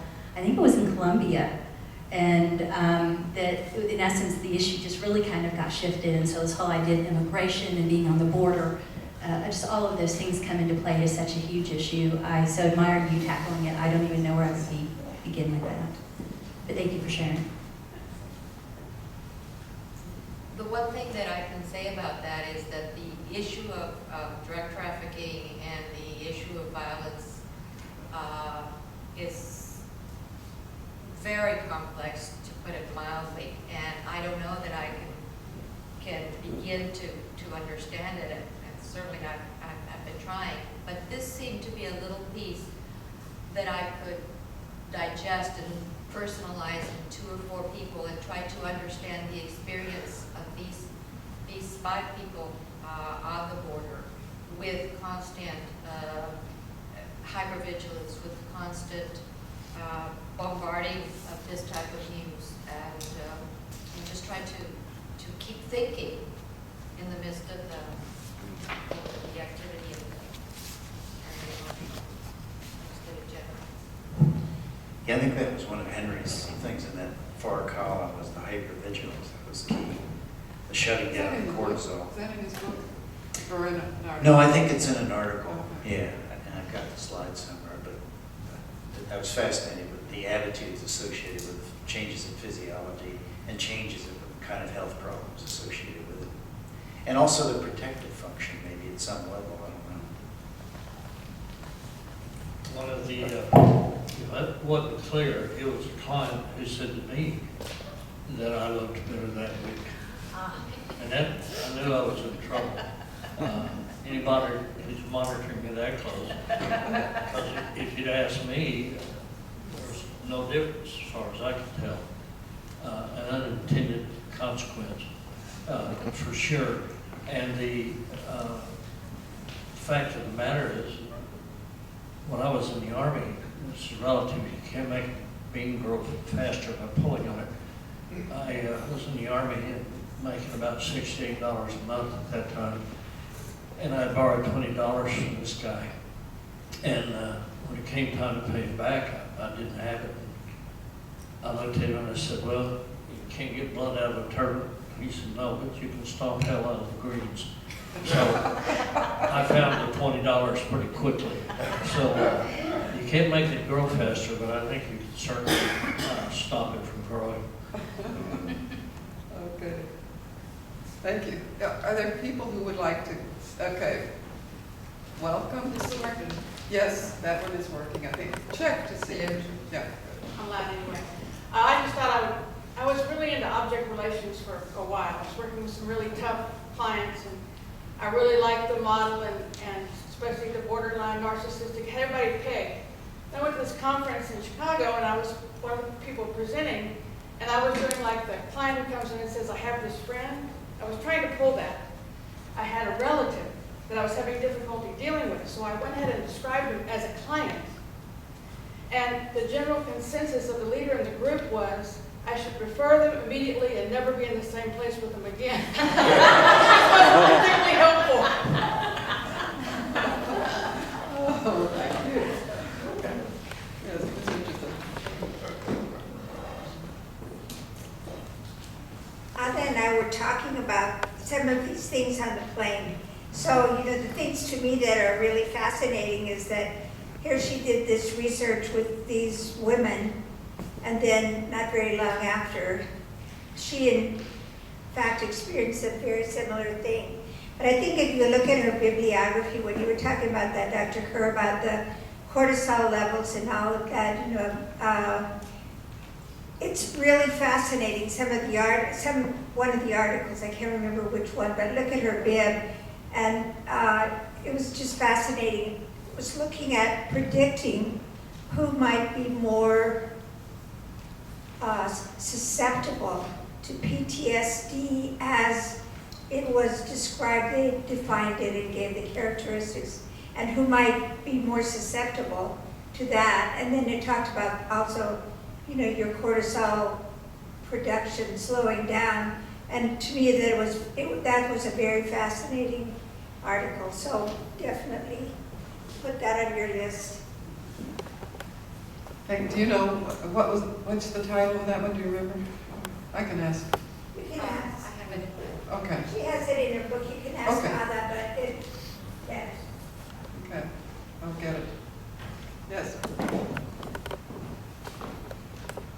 Teresa, I want to direct this one to you. It sounds like you got to a point eventually with this organization where Bowen theory language, to some degree, was kind of commonplace. That doesn't just happen. So going back kind of to the beginning of the engagement, what were you doing with these senior leaders or whoever you were talking to, dealing with initially, to begin to sort of break the ice where you could start talking about even just anxiousness itself? Was there a process that you had? Was it conscious and deliberate, or did you just kind of start working it? There were some pieces that were very deliberate. One of the things that I had found very useful with Bowen theory from my own personal life and with some of the other coaching clients I had is that whenever folks would talk about and start labeling other people's behaviors, is that I would simply, when I would make comments, I would just refer to it as anxious. And so it was a very non-pathologizing way of talking about the behaviors that we were seeing in the organization. So just using the language myself was, I think, was intentional, and I think that it was useful. It actually gave people words that I think they didn't have words for before, and so they had to put labels on it in order to be able to communicate it. So there's two phrases, and one I really want to give credit to Ms. Harrison. One of the phrases is, wow, I'm anxious about, which I just took from Bowen theory, but a phrase that now is used across the site is some version of, well, so what is your thinking about that? And I just remember having conversations with her, and she was always asking, what is your thinking, and here is my thinking, and that in of itself is, I think, a huge shift at the site, the idea that A, that someone's doing their own thinking, and B, that they're actually asking others what they're thinking. Just those two phrases alone, I think, had huge impacts on the way that people responded to what was going on.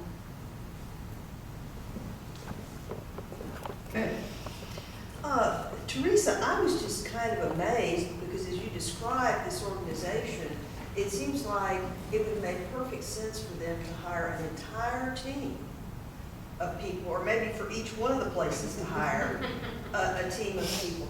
How was it that they decided, or how, do you know how it is they decided to engage a single consultant? A couple of things. One is that they had brought in a whole team of consultants about 2 years before who completely reorganized the site. It was such a bad experience for them, and it was just so ineffective that one, there was a lot of gun shyness about hiring a consultant. I just happened to slip in there. Some interesting dynamics around that, but they were very anti-consultant because it had been such a bad experience. That was part of it.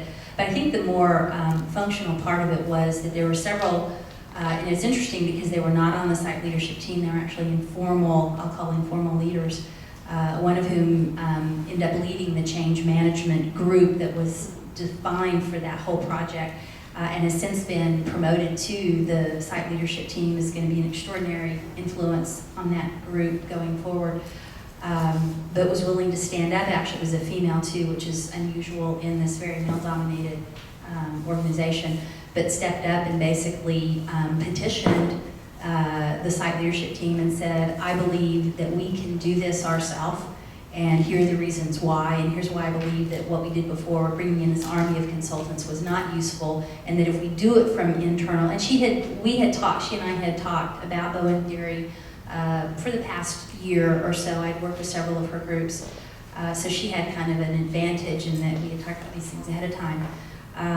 But without any coaching from my side, did very thoughtful analysis of what was being asked of the site and said, I really believe that it will be more effective if we do it ourselves, and that it'll be more sustainable and it will be more lasting. So to her credit, she was able to sell it, and I think it absolutely was the right thing to do. It's a great question.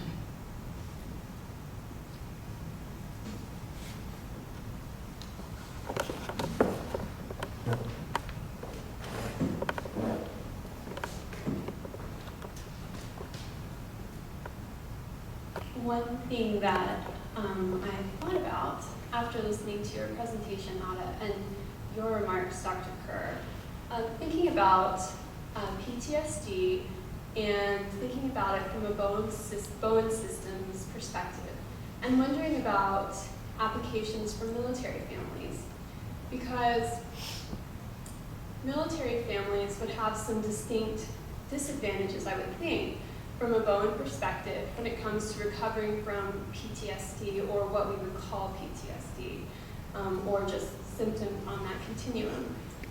Military families are often, the nuclear families, moved around constantly. They often live far away from friends and extended family.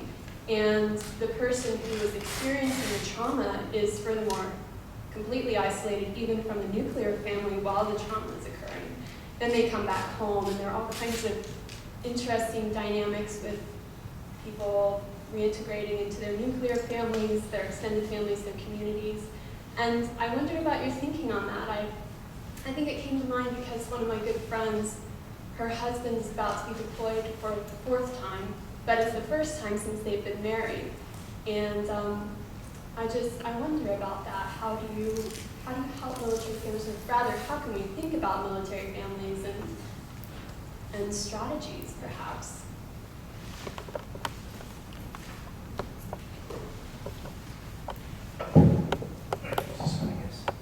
Well, that's a good one. I can't say I know a huge amount about it. I've certainly given it some thought and tracked various cases when I came across them to try to read about them in detail and things. I was thinking when the public television series, The War, if you remember that series, they had those 4 people, some of whom had served in combat, talking, 40 years later. And obviously the experiences they had stayed with them and can still trigger emotion. and they had pretty functional lives. And I think with Bowen theory, always the question is, how do you understand two people seemingly exposed to about the same level of trauma? One does well and one does less well.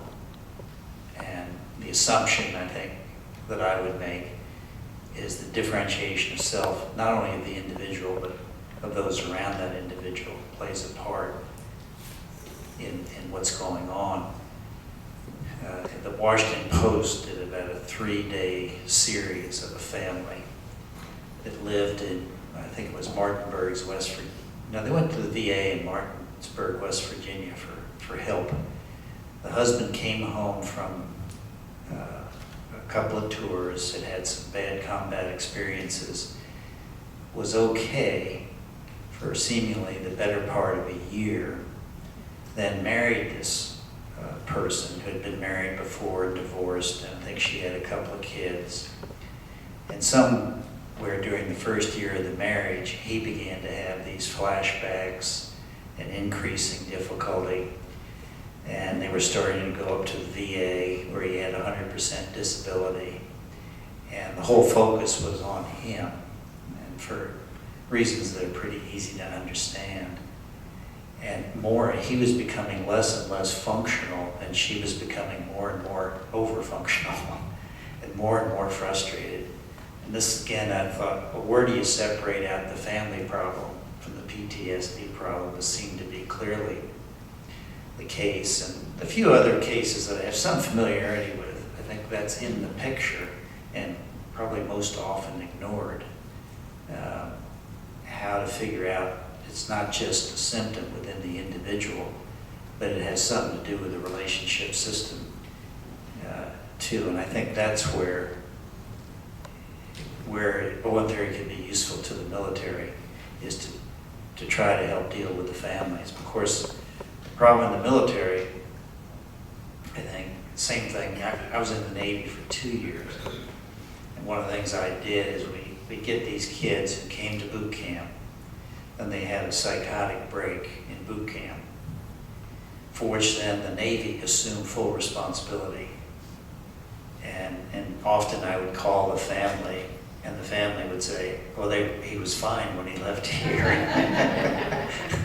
So that the Navy caused the problem. And so when these kids had to come back every 6 months for re-examination to still see if they qualified for this disability.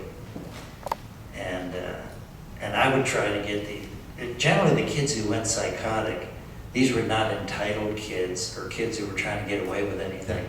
Most of them wanted to stay in the Navy. And so I would sort of work with them to get beyond this diagnosis of schizophrenia and try to change the diagnosis. They didn't care about the disability for the most part, those kids anyway. And they liked it, they warmed up to it. I don't know, I didn't have contact with their families at that point. After I left the Navy, these kids would come back and get re-diagnosed as schizophrenic. And I heard the rumors later that Kerr was a really good psychiatrist. His problem was, though, he didn't know anything about schizophrenia. So I started trying to fight this thing. Anyway, that's the main thing. I think if a family component could be brought to it, I guess I brought that up because the military automatically assumes responsibility for what happened. Because of this event, because of this tour of duty, that's why this person has this problem, and then takes responsibility financially and everything else. And whether that's a good thing or not, I mean, I think, again, the idea that the trauma is not necessarily the cause, because you get this huge variation in how people respond to trauma. And I think that's where systems can come into it. Anyway, those are thoughts. Maybe you have some along with it. Dr. DeShong, oh, never mind. One of the things that I was thinking about when I decided to do this was in terms of what is the increase of anxiety in a family or in a community? How does that affect the course of of a person being resilient to an event that is difficult. So I think that would also have applications to a situation in the Army. How does the anxiety in the overall group that he is in, is the Army anxious, which possibly could be, is the family anxious about the whole process of being without the resource of that individual and so forth? So that was sort of the kind of questions. How do all of these parts fit into the course of the resilience in dealing with an event that is different? Dr. DeShong, did you look for the mic? Do you have a comment? It's a change of subject. I want to be sure of something that I don't think I was so clear about. I'm often asked by clients and sometimes other professionals, how do you shift knowledge of Bowen theory to operational knowledge? They're not the same thing.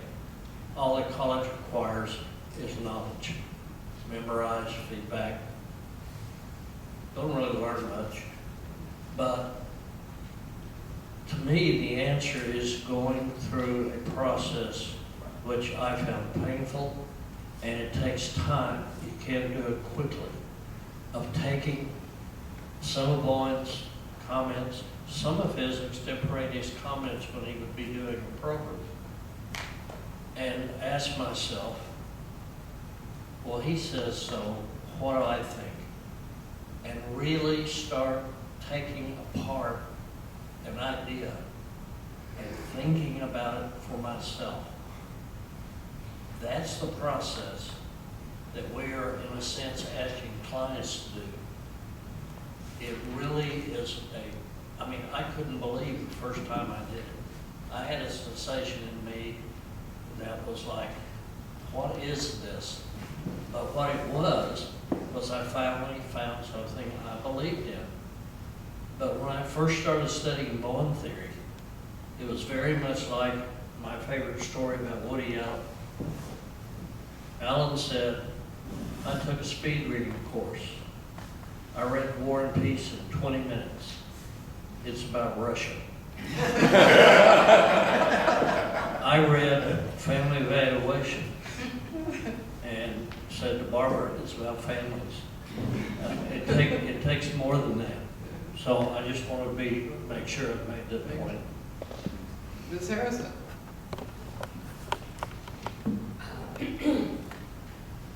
I find myself always wanting to say amen after I hear Hal DeShong present. So amen, and I hope you write it up. And in the spirit of the kind of think tank that a meeting like this can be, I had some comments and observations for Ms. Edmondson and Luisa Trillo in relation to their efforts, their research efforts. Ms. Edmondson, you posed an idea early on in your presentation about modifying anxiety differently with two different populations in the organization. If I heard you right, and please straighten me out if I misheard, that with some you saw the need for increasing anxiety, but not too much. Did I hear that right, that you were? Yeah, pretty much. Okay. I do think about that differently. For what it's worth. And again, I think probably a research project would be required to really know which is accurate. But my thinking about the two different populations is that increased anxiety will produce for some a shutdown, paralysis, lack of motivation, lack of motere, in fact, lack of movement, lack of movement ability. And that it would be, and that is as much about elevated or increased anxiety, the presence of threat, the fear of consequences that operates outside awareness, as is for those who kind of run around in circles and overfunction or try to solve problems. But that they are two different physiologies. They're different expressions of anxiousness, I think. And it would be interesting to put both versions of reactivity on biofeedback or neurofeedback and see. I mean, I see that with husbands and wives, where a wife who is concerned, anxious, and upset about a problem will say that her husband is not concerned, not reacting, he has no anxiety, and he's a bump on the log. And if they're both on the neurofeedback, biofeedback instruments, she will see his muscle tension rise or his adrenaline go up and the clamp down response happen, the shutdown. Each can see it in the other in a way that is often helpful. I have no idea if that's helpful in an organization. And you certainly did a great project and great work with these folks, irregardless. But the thinking behind that, I would think about it differently. And I don't know what the heck difference it makes. But I would think about that differently and wonder about the other factors that would produce the more unmotivated shutdown, I'm along for the ride reaction, which could also be, it could move into resistance or it could move into all sorts of things. But I just wonder how to think about it. Yeah, I love you. I appreciate your thoughts. What came up for me was the idea of one, word choice, and really thinking about and being more thoughtful about what my word choice needs to be around that and what's my thinking about it. And this idea of creating sense of urgency. The hurricane's coming, and you don't see that. And I think that what I heard in your comment is that there might be tremendous reactivity on the inside, but you're not seeing any action externally, which I think is very possible. But I also am wondering if there are folks who are, and this might be interesting on the biofeedback machine, is they're living in fantasy land. We don't really, we just need to hold our breath and this too shall pass. But is there really reactivity going on the inside versus the need to really create a sense of urgency in an organism or an organization or a family? Is there ever a reason to do that?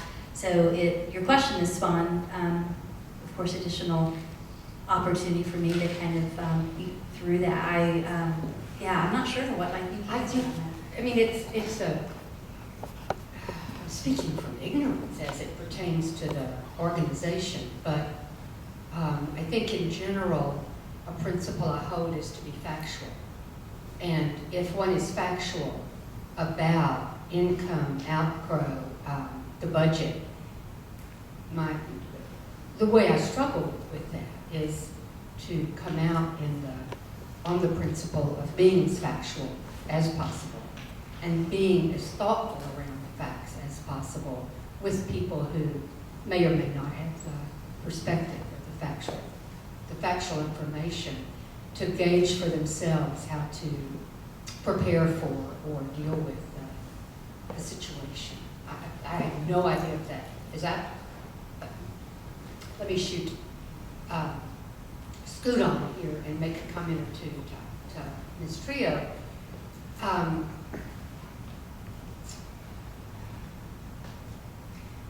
On the use of biofeedback, neurofeedback, any measures in research. I think that how you integrate the physiological measures with the information about the family and family functioning is really important in the value of the data you get. I don't know if it's even possible to measure take heart rate variability, which I don't understand because I don't know that measure. But is it even possible to take those measures while asking people about a three-generational family history, for example, compared to asking them about the violence they witnessed, to see the reactivity difference or variation. And the experience that brought that to mind was working with a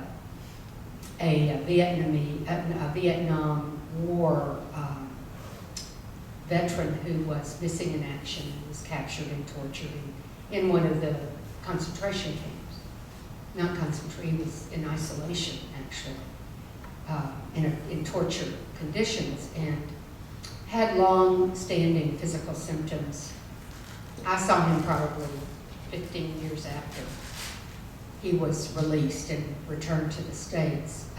But his medical problems continued. They were severe and serious. And his GI doc asked him to talk to me. And so he was on this equipment that I use, the F-1000 equipment, and was talking about the experiences. I was squirming, but his physiology stayed in the range of active but at ease and not too thrown off, really. And then I began to ask him about his family history. And he began to describe the relationship with his mother and how isolated he and she were from the rest of the family, and that he had not had contact with her 5 years prior to Vietnam and not since returning, and he wasn't going to. And his physiology was raging. Just the fear response, the adrenaline level, the skin sweat response, the skin temperature dropping to 70 degrees fingertip temperature. He really went into a fight or flight moment talking about family, but not reflecting on his experiences in torture in Vietnam. I thought that was stunning. And he wasn't going to go back to Vietnam, and he certainly wasn't going to go back and have anything to do with his family. He decided he preferred to live with the symptoms that were upsetting his doctor so much. But I do think that Bowen theory provides a framework for using and studying the physiological reactivity that is about, you can make the most of Bowen theory, I think, in how you design the use of the instruments and what it is you measure and how you integrate it with the family data. I look forward to when you present this again. I'd like to sneak in a question or comment. Maybe I can do this some other time, but I would like to talk to Ms. Trillo briefly about because I'm very aware of the newspaper, the YouTube, the amount of information that's available that is startling for any human being, but especially, I suspect, for people living in the midst of it. And I'm wondering if you have come up with any ideas in talking to people about managing that. I hear people saying they don't turn on the news, they don't read the newspaper, that kind of thing. What's the downside of that? Do you have any idea? Well, for myself, as the way I function, the downside of that is not knowing, what the facts are. But then again, not that reading the newspaper or hearing the news or that is going to give you a true picture of what the reality is out there. I have a fantasy. It is absolutely out of question. But I thought if the media could have any concept of how the increased sensationalism impacts the functioning maybe of the cartels, who would love it, and the rest of society. I wonder if the media could do a different job. That's fantasy. But it sure crosses my mind and it fits a little bit with that comment about Dr. Bowen and the interviewer talking about being a warmonger by pushing that emotionalism. One of the things that has happened is that the use of the internet, the social networks, the different things like this, the cartels themselves are using this as a terrorist measure and getting these horrible scenes out into the internet. So, you know, before like YouTube knows that it's up there, somebody uploaded it and it's just horrible kinds of things. And so that's part of their strategy to control the population. Which is, if people can get smart about that, it could be a little different. I think. I'm dreaming, but anyway. Anyone else? We've got, what, 3 minutes? Staying on course here. I want to make a quick announcement. I have written it up. It's a 7-page. I still consider it a rough draft. Anybody wants to email me, I'll email you a copy of it. Thank you. I have been thinking about something. I had a church member who was charged with seeing troops off, bringing them back from Iraq. And over coffee hour one day, he was talking to me about this and theorized that World War II troops perhaps made a better adjustment back to their families and so forth.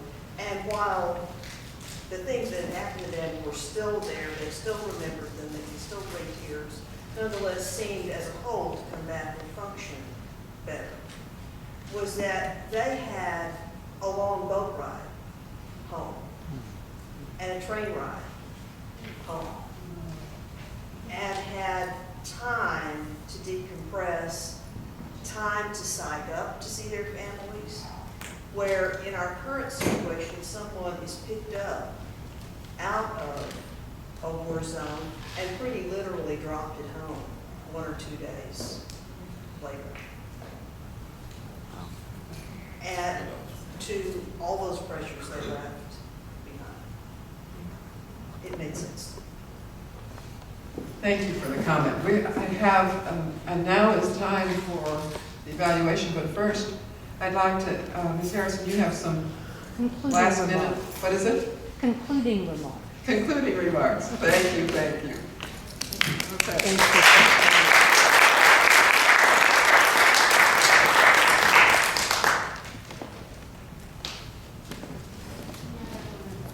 Here you go. I wanted to have the chance here at the end of this day to again thank each of you who brought your thinking to this meeting. Out there from the audience, a meeting like this depends as much on the audience to be successful as it does on the speakers and the thinking they bring. So I really appreciate the effort you all made to get here and make use of this day. I hope you'll let me hear about the ways in which any of the ideas were useful to you and the next steps you take to put theory to work in your life and field. It will mean a lot. It's steam for my engine to know what use people make of the thinking. I want to thank the speakers in this afternoon and this morning and yesterday for the thinking they did in preparation for this meeting. I suspect you will hear from others what they gained from the work that you presented.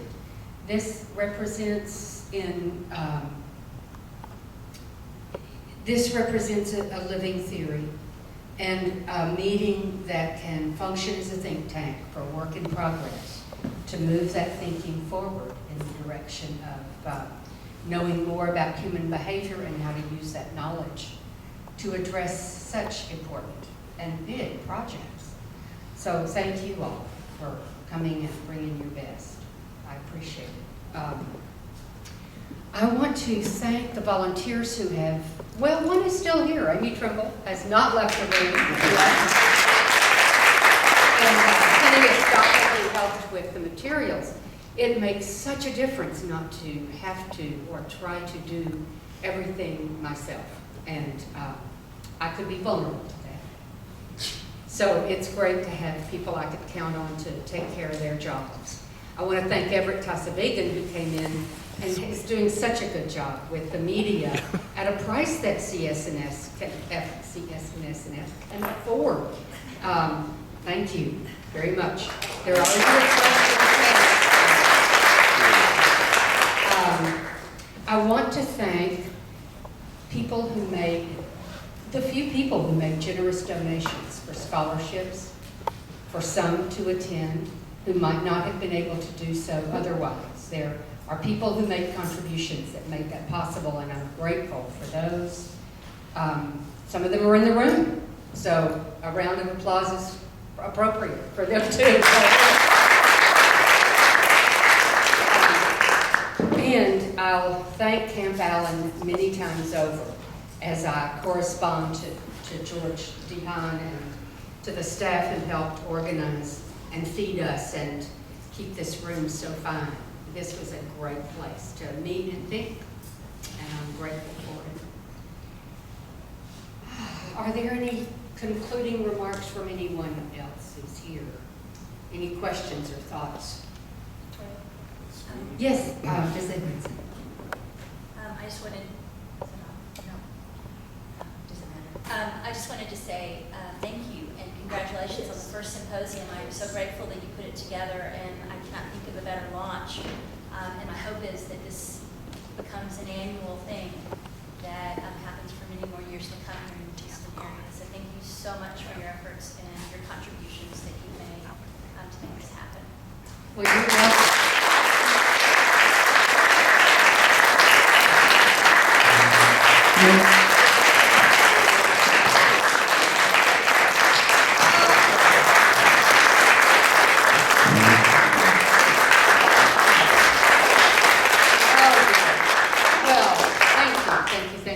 Just reminded, lest I get too thrown off by all that applause, I'm reminded by every paper I presented in the presence of Murray Bowen. Dr. Bowen would say, with one inflection or another, Vicki, you can do better than that. And you know, I found that very encouraging. So I'm saying that to myself, and I will work on doing better than this, and look forward to a next time in a rerun for those who will, bring their thinking to a meeting like this. It really does require the audience and people's interest to be able to accomplish it, and I'm grateful for those who can to put it to work. So thanks a lot. Please finish your CEU evaluations and put them on the registration table. The signed form is on the registration table, so you can pick one up on your way. I look forward to hearing where you go with the thinking. Thank you.